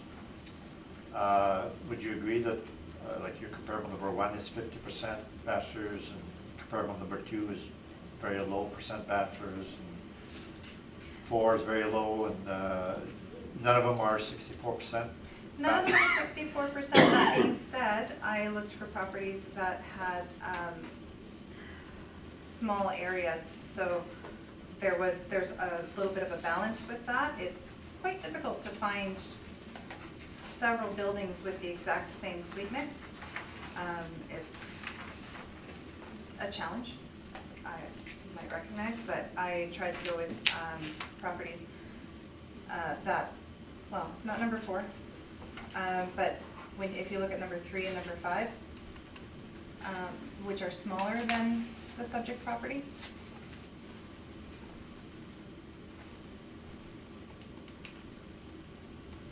Now, your number 5 is built 1938, Yes, much You- older. 31 Broadway, and that's a property owned by the Atkins. I don't know. Is it renovated? I don't know. Page 2, your expense ratio, 42%, isn't that quite low for apartments? It is quite low for apartments. You know how you arrived at that? Model.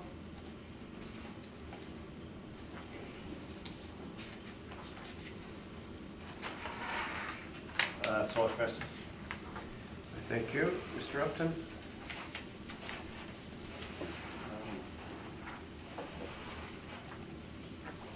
No, I have no questions, thank you.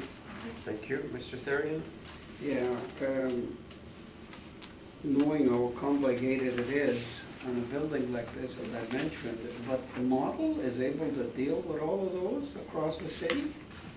There's quite a few like this, and We value them as regular apartment buildings, but we don't, the rental incomes, because in a lot of these cases, the rental incomes include meals and all of that, so we give less credit to what the rent is because of what it all includes. It used to be that they would they would use the rent information and then use the amount that, if there's a second person living there, the amount that their meal allowance would be, and subtract it, but we don't do that anymore. We try to go with model and CMHC, and we compare them to regular apartment buildings. But that being said, regular apartment buildings have kitchens, whereas these have, their food is provided, so there is a commercial kitchen at some place. So we can't treat these like, we don't have rental income. So in order to compare them, we treat it as though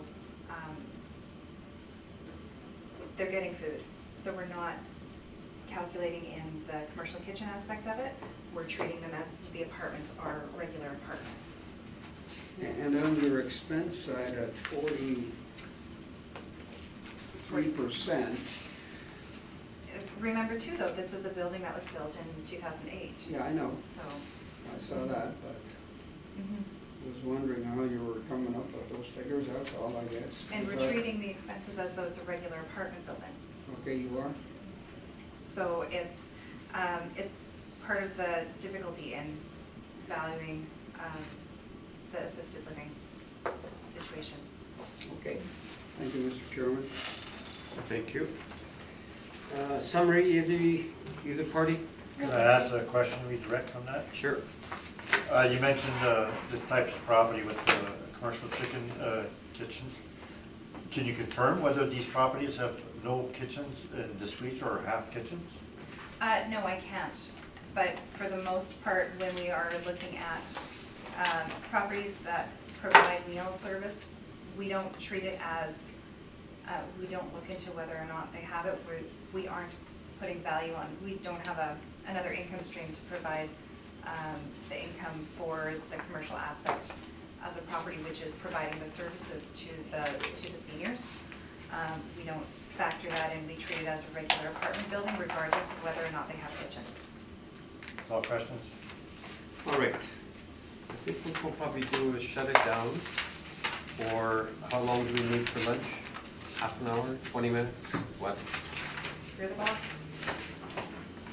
You okay? You're about half an hour? Okay, 29 minutes. We'll call a hearing back to order, and we're gonna go to 166 Belleville.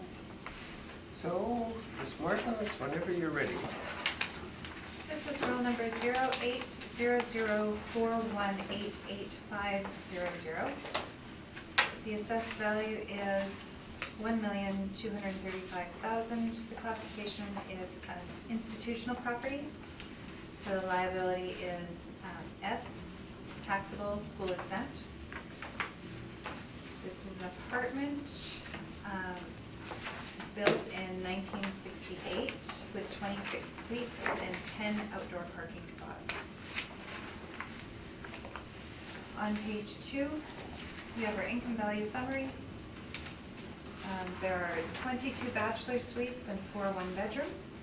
The average monthly rent is $592.33 with a 2.6% vacancy and 65% expense rate and a capitalization rate at 5.1%, giving us the $1,235,000.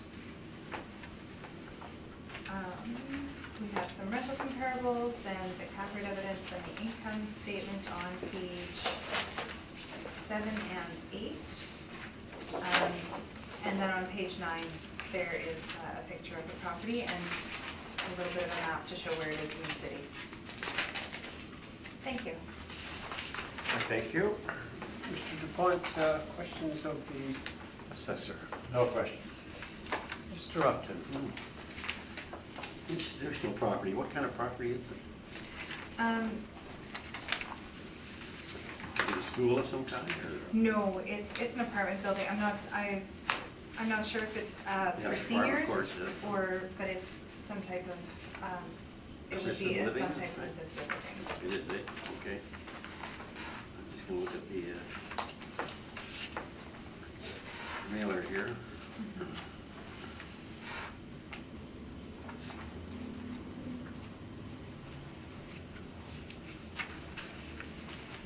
Okay, that's fine for now, thank you. Thank you. Thank you. Mr. Therian?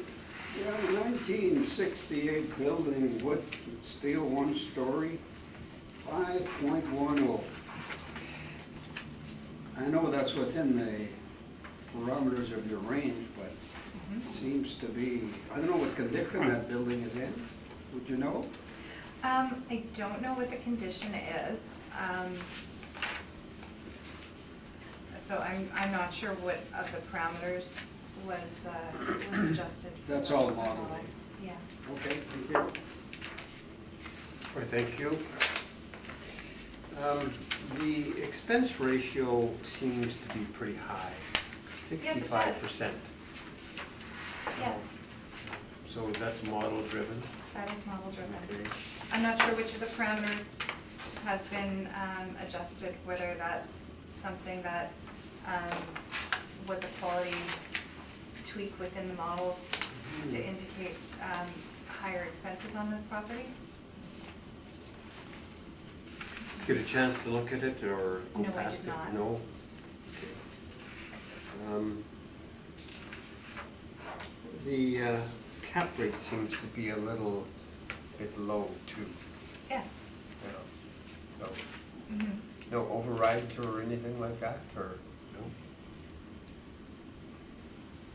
So you're agreeing with me? The cap rate is lower than the ones that we've seen. I'm not sure which of the parameters, I'm not sure what parameters on the model have been adjusted in order to more accurately reflect the building, which have resulted in a high expense rate and a low cap. I thank you. You're welcome. Mr. DuPont, we're ready for your presentation.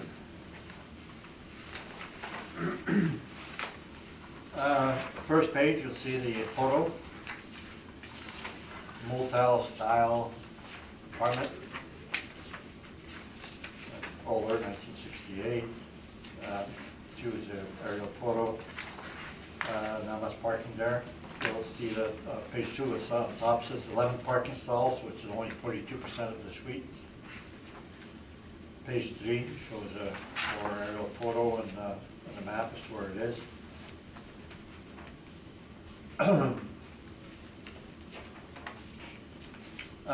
Cap rate, we're saying is 6%. It's built 1968, so therefore it's at the low end of our 1960 and 1979. So we're going 6% on that. It is wood frame, older property.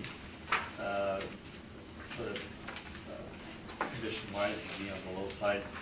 So it's nonprofits, seniors, and it would say in the remarks below that there's no subsidies. Now the statements on page 11, it's 2017, is shown there. Page 11, 12, 13, 15, etc. Page 18, then we got the statements from Sam, the property manager. And he gives us some breakdown of the repair maintenance there, as well as replacement reserve, and note 10. And we go page 14, then we have the replacement reserve, and it shows what it was.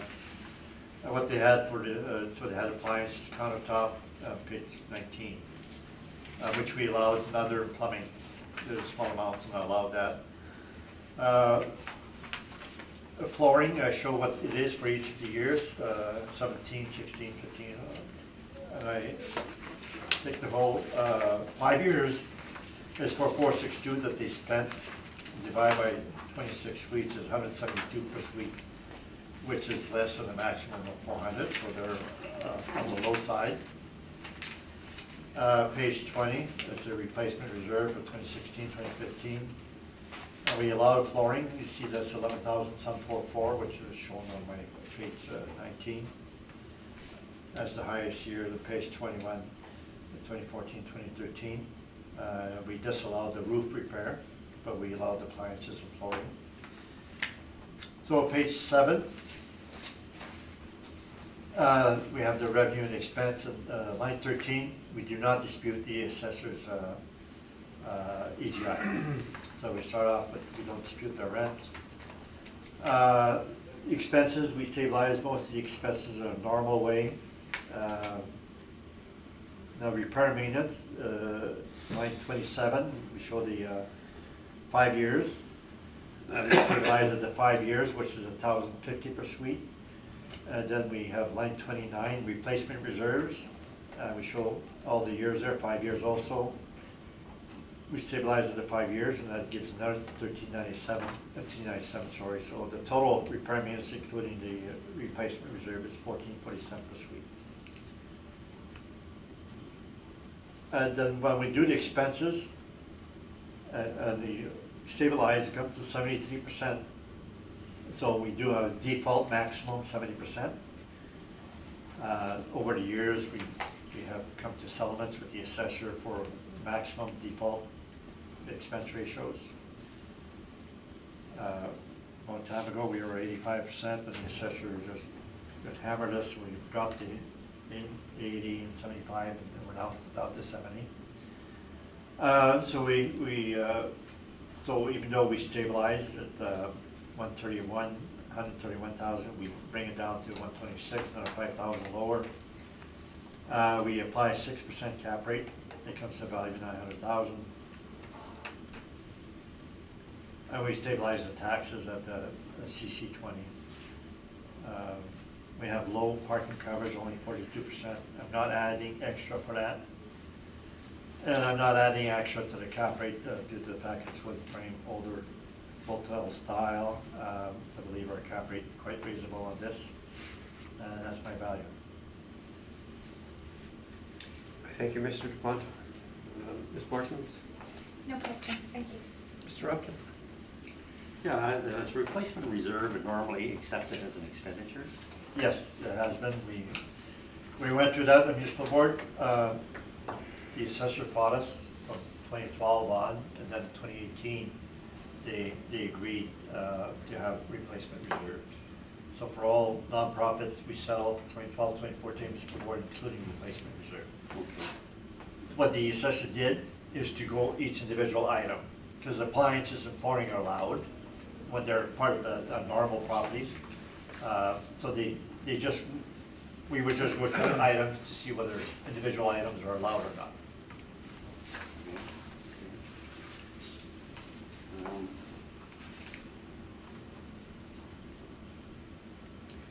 Yeah, I think that's all I had, just question that line, replacement reserve. Okay. Thank you.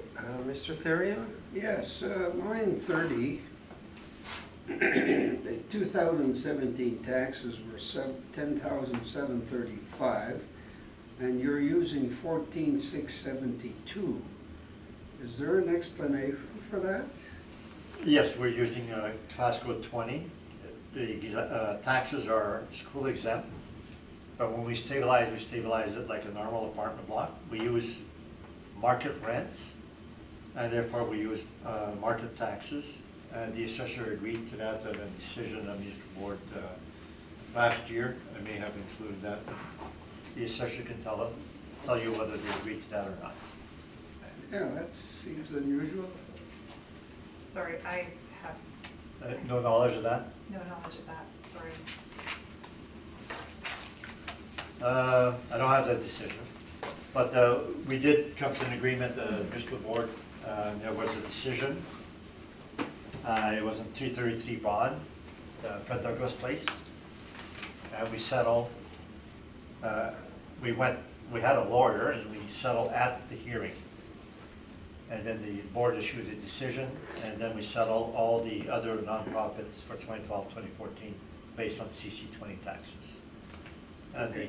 the argument is we use market rent, we should use market taxes. That's the argument. Yeah. Okay. So that was last year?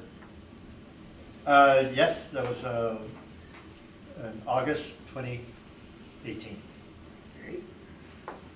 333 bond, and 2010 assessment. So your maximum is 70%. So that you just made a call like that in the last few years that this would be the max? Yes, we started back in 2010, whenever we had a whole bunch of properties in the West End, had negative cash flow, and we said, well, how do we value properties like that? We can't say it's worth zero. So we were arguing at 85% back then, and then the assessors settle and would make us go down, and then in the last year or two, whatever, we've agreed to 70% expense, maximum expense ratio now. Or is this building in good condition, you know? I am not inspected, I would assume, medium condition.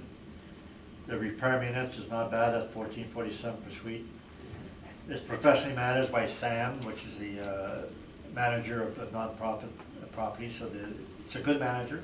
So SAM is an abbreviation of the company, is that it? St. Andrews Management. I see, okay. And they have a large portfolio, probably 20 properties of nonprofits, and that's what they specialize in. That's all I had, Mr. Chairman, thank you. Okay, thank you.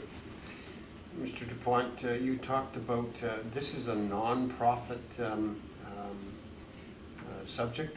Seniors, yeah, seniors property. Yeah. So is this, is the rent structured according to their income or something like that, or? There's no income assistance There's, on that. okay. If you look at page 18, the financials that we have there, it does not show any income assistance. Shows rent, parking, so it's not income tested.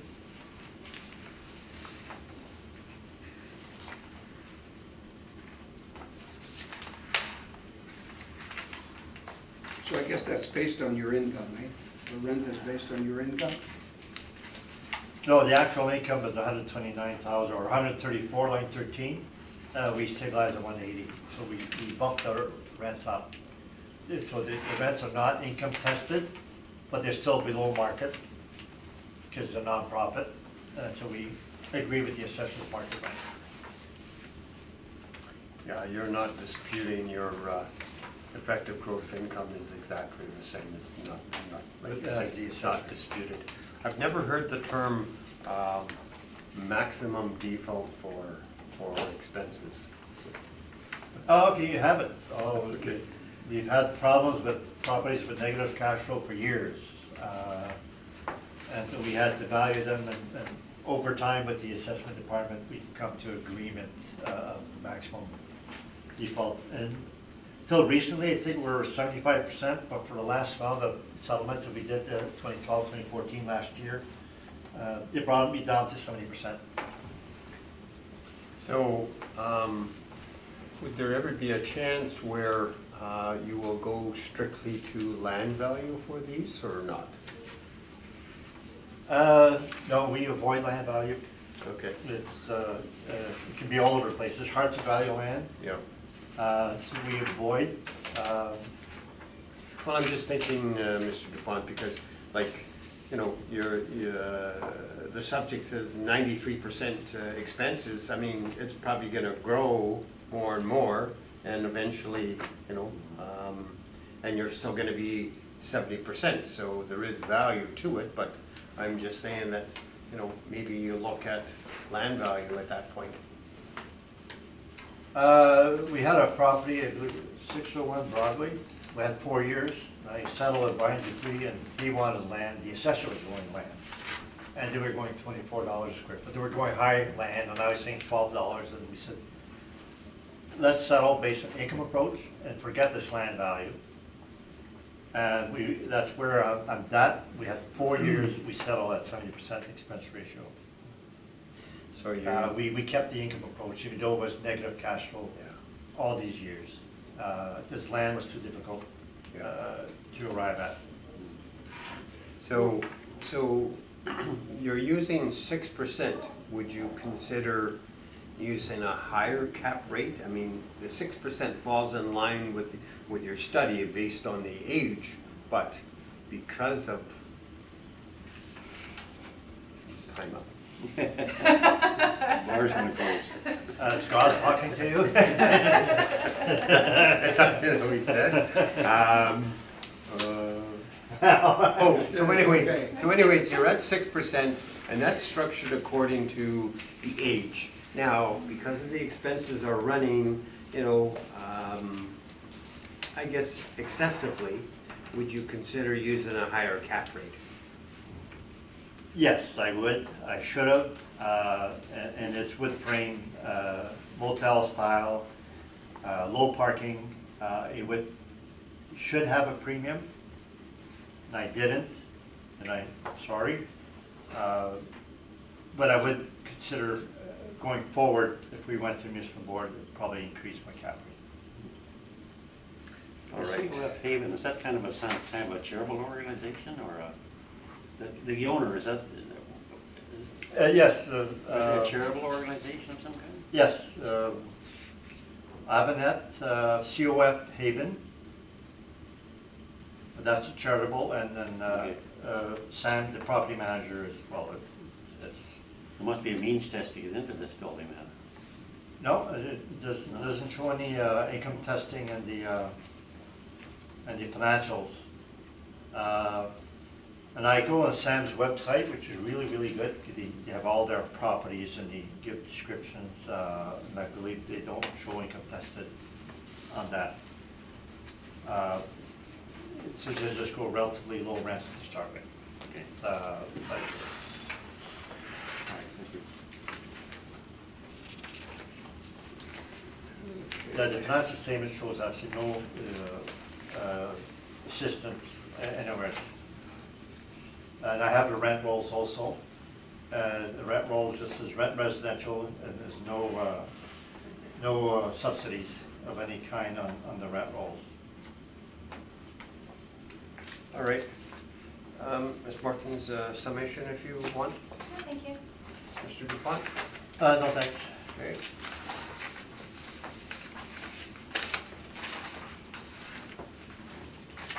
We'll go to 188 Worthington Avenue whenever you're ready. Oh, okay.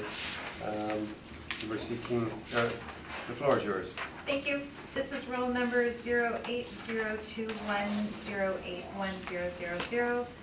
I'd like to request that the burden of proof be placed on the applicant for non-cooperation, and if a reduction in assessment is ordered, that it follows section 54.3.2 of the MAA. I don't object, it's the same owners as the previous one, Riverside Lion. Any questions from the panel members? Oh, that's fine. Okay. Mr. Dupont, you will present first then. I did obtain the 2016-2017 become an expense, and I'd like to give it a revised approach. Okay.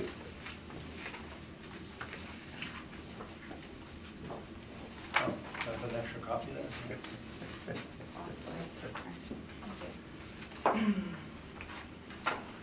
Mr. Martins, are you okay with the data that is submitted?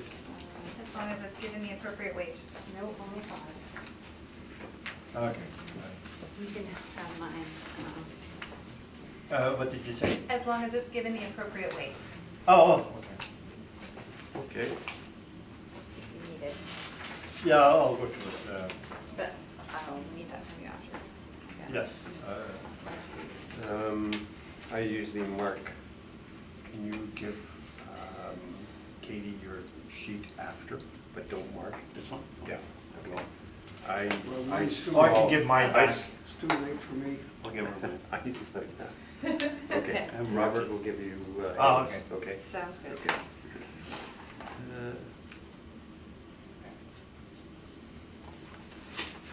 All right, Mr. Dupont, the floor is yours. Okay, so the original report that I gave to you, and not the revised, it shows the photos. The 7-story built, 1984, 92 one-bedroom. It showed the suite mix. Page 2 shows the map. Page 4 shows aerial map. Page 7, suite mix and size. So the subject has many one-bedroom suite with small sizes. So the one bedrooms, 560 square feet for 45 suites. One bedroom traditionally are close to 700, 800 square feet. So the suites are quite small. And then the two bedrooms are the size of a one bedroom normally. So we have the suite mix there. Page 8 is a market rent as per CMHC. So we show the 75 to 89 units or 100 semi-tile. We have the average rent and we adjust by 50% downwards. And then multiply that by the suite mix and we get 1,339,858. We reduce the rents by 15% due to it being social housing and older properties. Cap rate, we show the cap rate, the assessor got 5.3 or 5%, sorry. Page 8, where I show 5.3, it's 5. We're going 6%, 1984, no, 5.75, geez. So page 8 is wrong. Page 9, what we submitted to you originally was this page where we did not have 2016, 2017. We used the CMHC rent, which disputes the assessor. And then we had used 58.8% expense ratio, which was what we had last time for 2018. Last time we were 5.5 cap rate, this time we're 5.75, mainly because of the age cutoff and the fact the cap rates went up 0.25%. So now we can, in the appendix, we had the previous decisions and previous financials. And now if we go to Board Revision Revised, we have the questionnaires and rent rolls that they provided to me recently. And we put that in our spreadsheet. So we now add the actuals 2016, 2017. So 2017, line 13, they were getting 1,153,000, and we stabilized 1,344 after we used the CBC rents adjusted downwards. Then we stabilized expenses. I guess relatively normal. We used the management fee line 15. It's similar to 180 Worthington. I do have the remarks. Management costs includes executive director, finance, administration, and we stabilize that down to 5%. And the wages and benefits caretaker is for housekeeping and manager repairs and maintenance. Costs for any social programs have not been reported. Wages and benefits comps $400 more than 260 more than they were 5.2, 5.6, and I stabilized at 5%. So the repair maintenance line 27.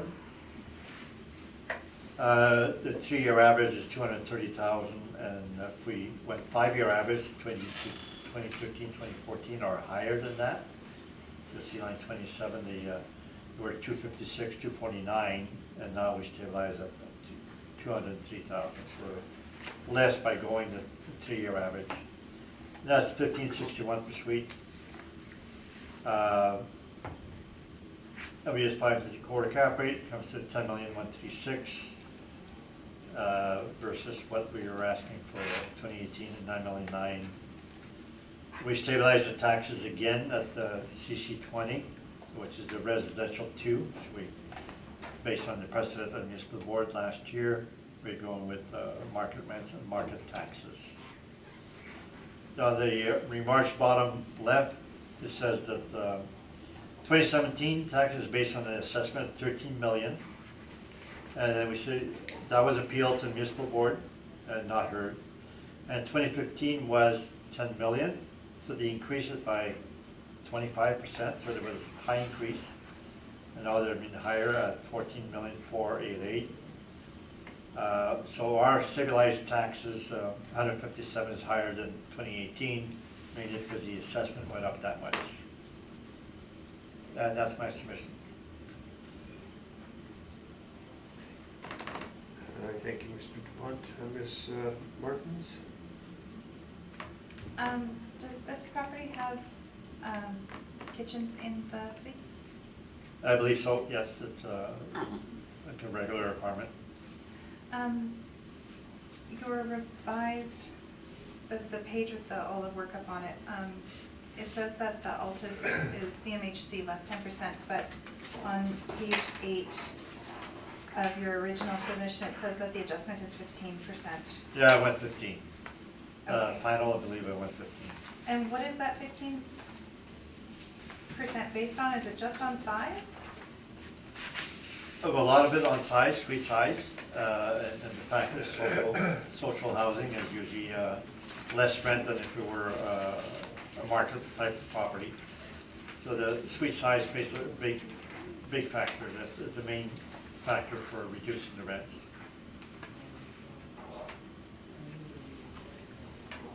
Is their income supplemented? Yes, they have a, you showed me the questionnaire. He did one set of questionnaires, but the assisted income, and I told him that we are not interested in that. So he redid the questionnaires for me without the income assisted. So it was income assisted. And they have mortgage assistance, etc. Okay. Okay, that's all, thank you.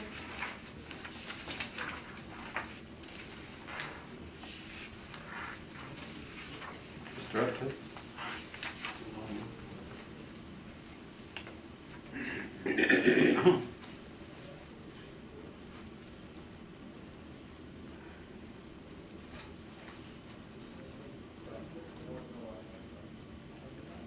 What year was this building again? This is 1960. 1984. 1984 for this one. Well, I'm looking at the wrong one, sorry. Yeah. 1984. The old one was 1968, but this one is 1984. And the previous one, 180 Worthington, was built 2008, so that was totally different. Okay. don't think I have anything right now, thank you. Thank you. Mr. Therrien? Yeah, I'm just looking at the income side.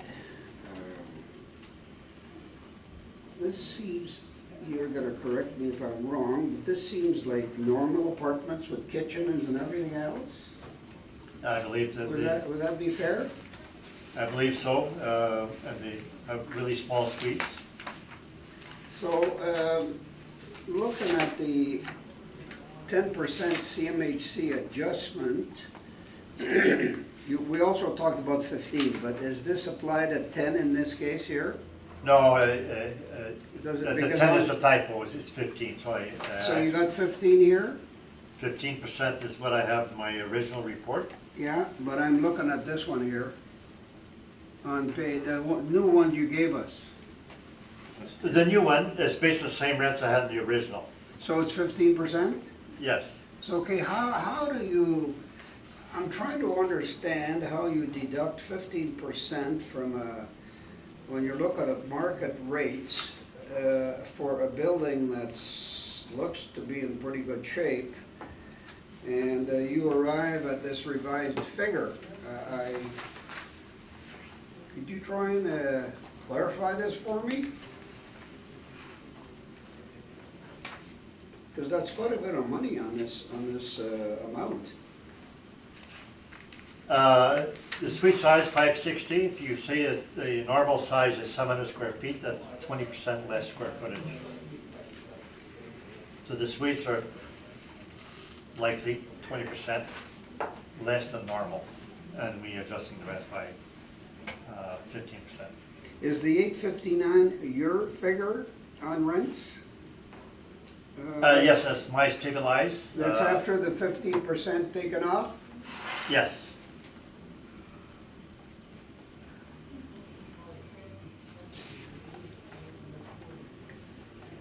Okay, the expenses seemed pretty close. 761 to 745, so obviously. Oh, yes, we're down to rent. That's why I was looking more at the income side, and I was trying to get an understanding how you come up with those figures. Well, that's a judgment call, but the CBC rent should be adjusted downward because of the suite size. And we Suite got- size only, eh? And the fact is social housing, and they tend to have less quality and less condition than market. And the market, the CBC rents for market includes half, and would include renovated properties. This is not renovated, so the CBC rents are maybe on the high side as it includes renovated. So you could be adjusting downward because of that also. So condition, quality, and suite sizes, all together is 15%.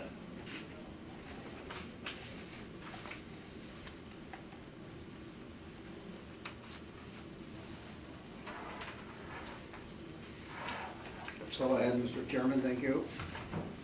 Thank you.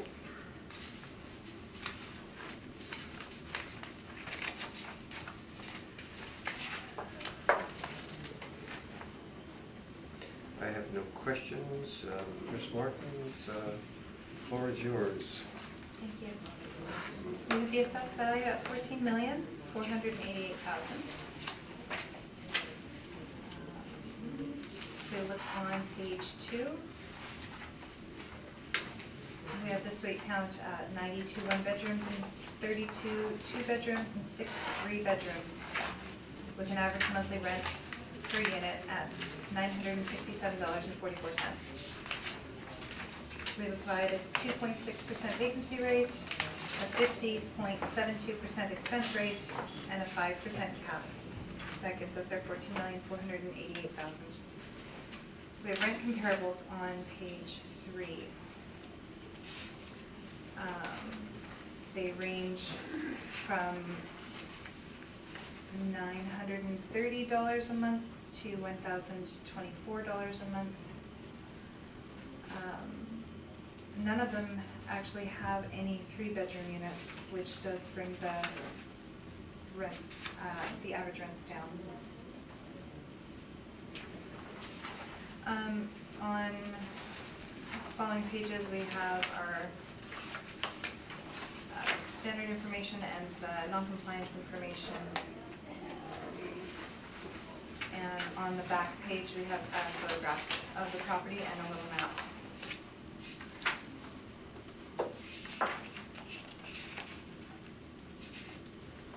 Thank you. Thank you. Mr. DuPont, questions? Page 1, you show that has 43 indoor parking. So would you agree that your gross floor area would include the parkade square footage?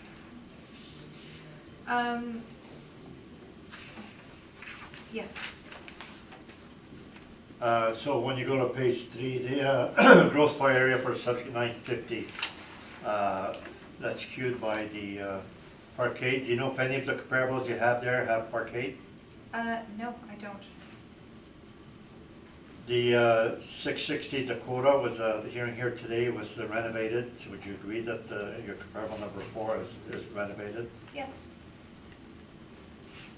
Do you know if whether the other properties were renovated or not? No, I don't know. That's all the questions? Thank you. Mr. Upton? We've heard that these are exceptionally small suites in this building. Do your comparables have any suites of that size? I don't know. I have no idea what they're... So the normal apartment would be, would you agree, larger than these apartments?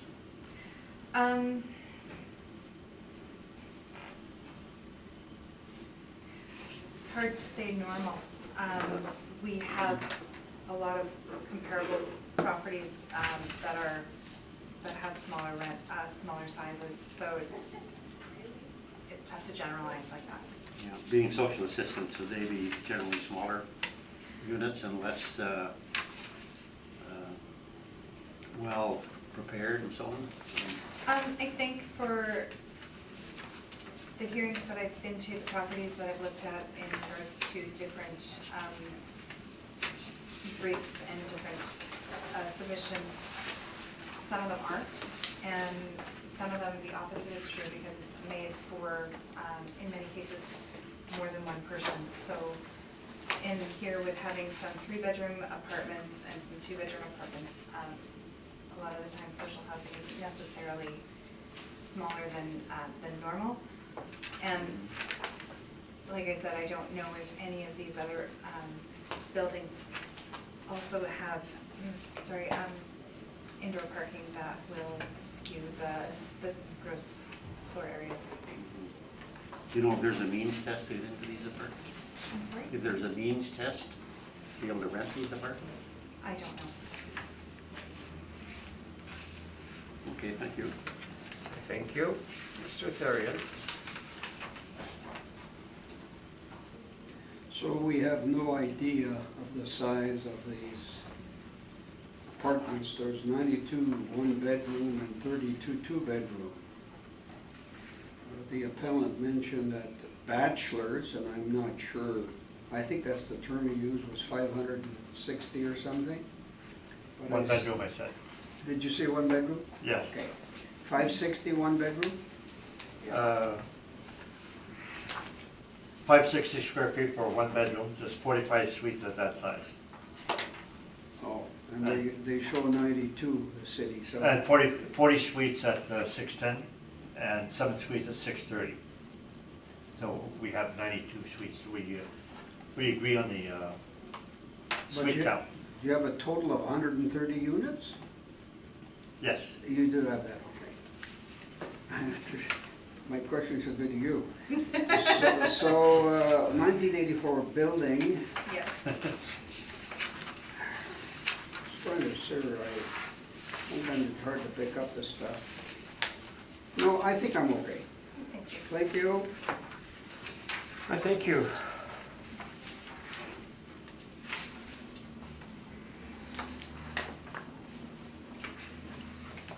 I don't think I have,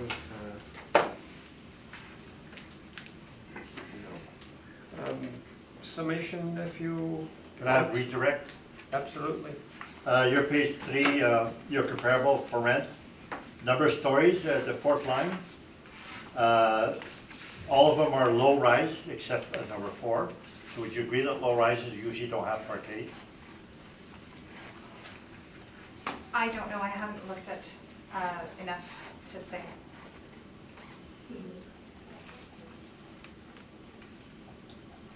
Okay, that's all the questions. Summation, Mr. Dupont? Yes, so the assessors comparables, the rent comparables, it has only one that's a high rise, and that was renovated, the 660 Dakota, so it's not comparable. The other 4 are low rises, likely don't have a parkade, and the subject has small suite sizes. So we should adjust the rents downward because of suite sizes, and that's what I have done, like almost 15% less. The dollar amount for expenses were quite close. And then it comes to the rents and the cap rate is our main difference. Thank you. I thank you. Ms. Martin's summation? No, thank you. Okay.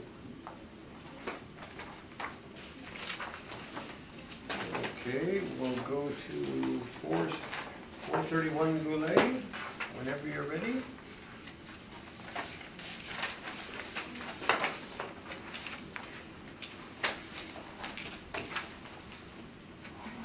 This is roll number 0608162200.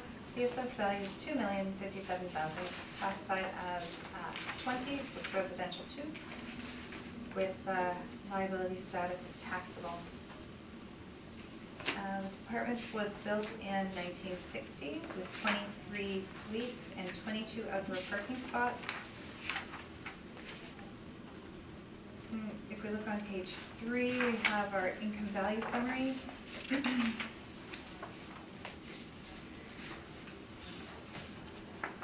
We have 1 bachelor, 10 one-bedroom, and 12 two-bedroom. The average monthly rent per unit is $763.40.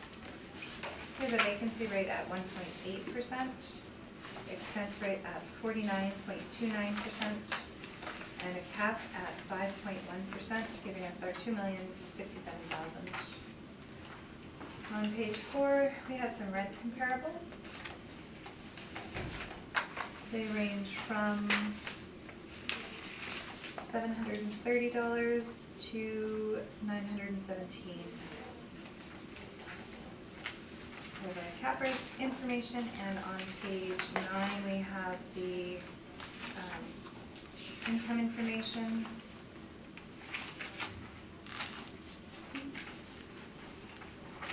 And then on page 11, there's an overhead picture of the property as well as a small map, so you can see where it is. Thank you. I thank you. Mr. Dupont, questions? No questions. Mr. Upton? Yeah, I see you use a normal, lower than normal vacancy rate on this building. Yes, The model just kicked that out. it would be one of the other parameters that was put on it. Okay.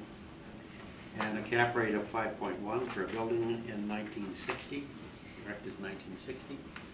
Have there been significant improvements to this building, do you know? I'm not sure, but along with the lower vacancy rate, it has one of the other, if it's not average for all the parameters, then a lower vacancy rate and a lower cap rate is common.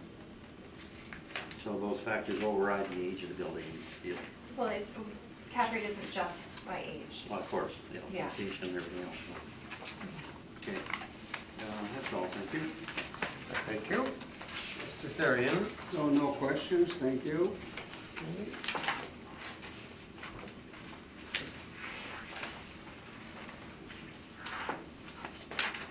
I have none, so Mr. Dupont, the floor is yours. Can I redirect from this? Absolutely. I was told by other assessors that the cap rates are less than the 5.3% due to either the number of suites or the square footage. Would you agree with that? That's why you have 5.1%? 5.1%. The cap rate isn't just based on one thing. So it could be the suite count, it could be the quality, it could be any number of things that was entered into our parameters for the building that could influence the cap rate. But size, number of suites, these are all things that can influence our model. So have you categorized this property as high condition or above average condition, or do you know the condition rating at all? I don't know what the information I have is what's in the brief, so I'm not sure what the parameters that might have been. It could be the suite count, it could be any number of things about the property, but it was, it's not an override that went into the calculation. It's something that was adjusted in the parameters of the property, so it more accurately reflects what we see when we look at the property. So not override, so it's normal for this type of size and number of suites and the age. Yes. That's all the questions. Thank you. Mr. Upton, questions of the assessor? Or, I'm sorry, We already did. of Mr. DuPont. No, your 6% is, I guess based on the information you gave us previously, you're looking for 6% for a 1960 building. What is the condition of the building, in your opinion? To me, it would be below average. I haven't presented my evidence yet. but- That's, yeah, this should be directed to the assessor. Sorry. Oh, I thought I already asked her. Maybe I didn't, yeah, I did ask. Did you? Yeah. Sure. Oh, We both asked. Yes. So it's, okay. Mr. Mr. Dupont. I never asked, but I had no Okay. question. you said that. Did I? Mr. DuPont, questions of the assessor? Are you done? I'm done. Mr. Upton? I'm done. Mr. Therian? I'm done. Mr. DuPont, your presentation. Okay. Page 1, show the photo. A plain little apartment, no balconies, 2.5 stories. 2 is overhead. 3 is the map. I can see that the gully where it turns there, Marion, it turns, this is on the right-hand side toward the river. Now we can go to page 7.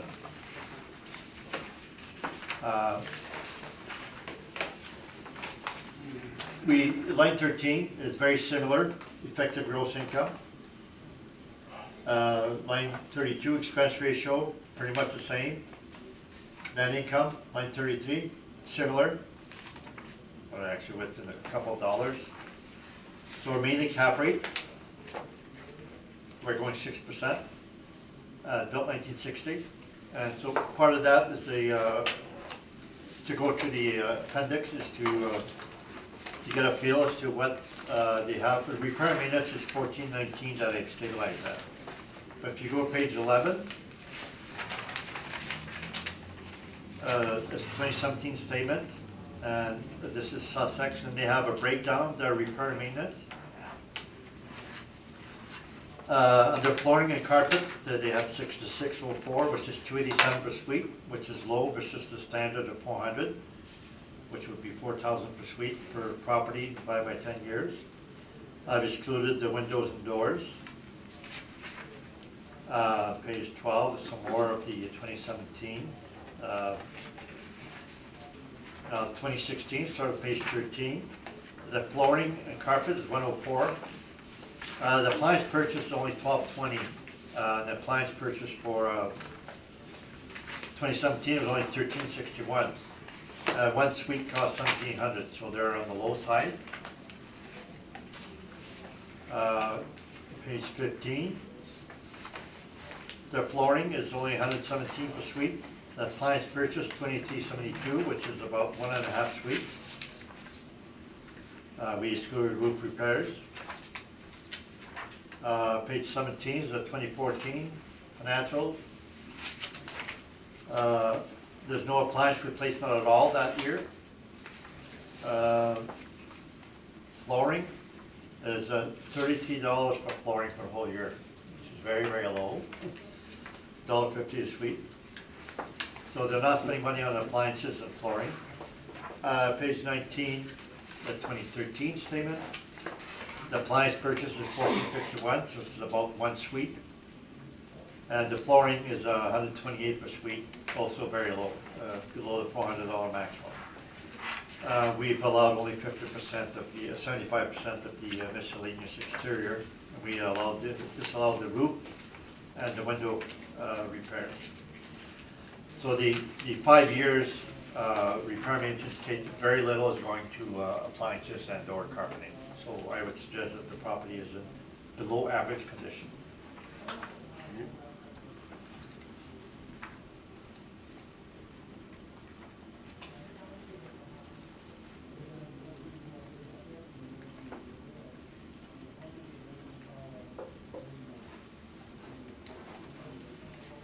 Is that it, Mr. DuPont? Yes, it is. Thank you. Commissioner. Ms. Martins, questions? No, thank you. Mr. Upton? No, I think he answered it, below average condition. Okay. Mr. Therian? No, thank you. Summation, either party? No, thank you. No, thanks. Okay. So let's go to the last one on the docket, which is 302 Boulay Street.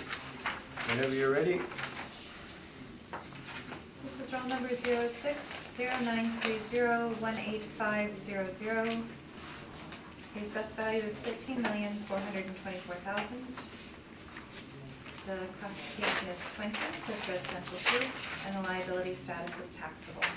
This apartment building was built in 1949. It has an effective year of 1974. There's 100 suites with 94 outdoor parking spots. And if we look on page 2, we have our income value summary. There's 41 one-bedroom, 59 two-bedroom, so 100 total units with a monthly rent averaging at $1,056.30. There's a 1.8% vacancy and a 45% expense rate and a 5.1% cap, giving us our $13,424,000.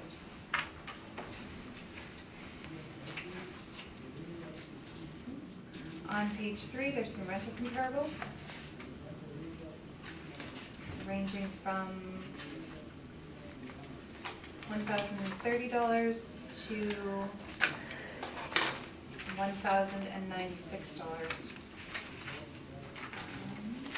There is income information that was submitted on page 7 and 8 with an overhead picture and a map on page 9.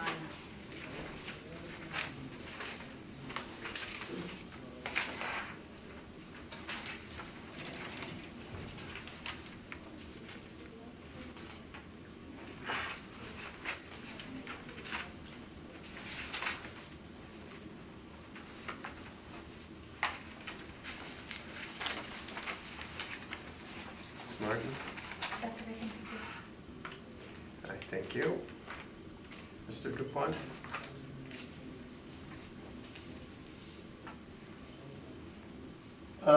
So this property is built 1949 on page 1, and you have an effective age 1974. So the property was renovated at one time? That's my assumption. And there again, the cap rate is 5.1. Do you know why? It's, when that age group is usually 5.3? That age group is usually 5.3 when all the other parameters are at average. So I'm not sure why. Nope, it's small. That's all the questions I have.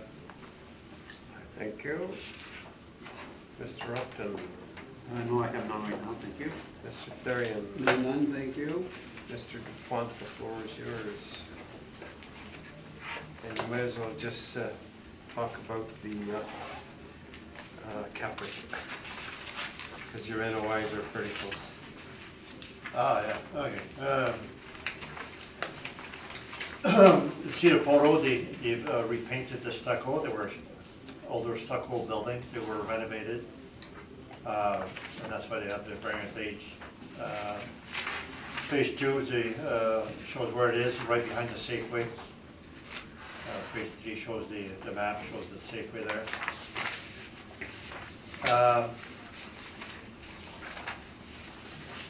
Page 2021 shows, it says newly renovated apartment, stainless steel appliance, and refinished hardwood flooring. So they didn't put vinyl planking, they kept the old floors, and I guess kept some of the character.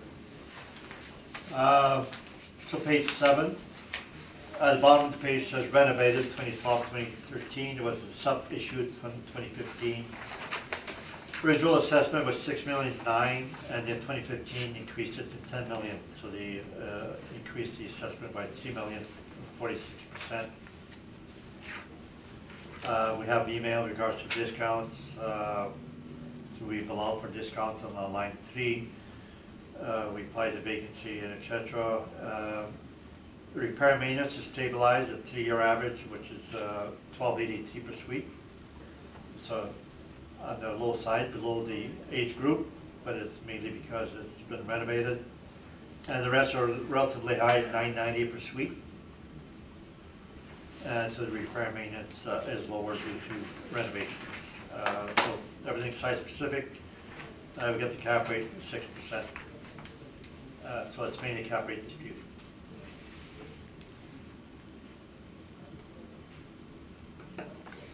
We state that some of our cap rate comparables were property that were renovated, so they were post-renovated cap rates. So this is post-renovated property also. So the 6% cap rate would fit in with the cap rate study. Thank you. Thank you. Ms. Martins, questions?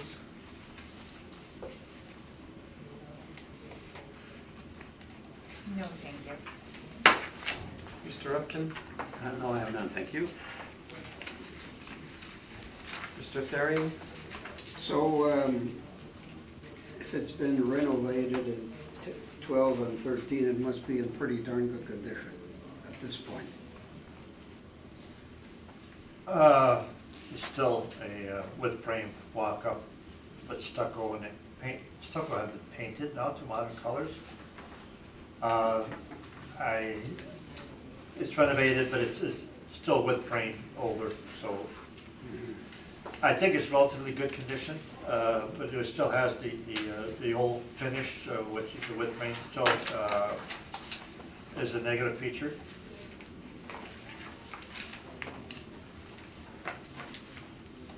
Okay, thank you. Thank you.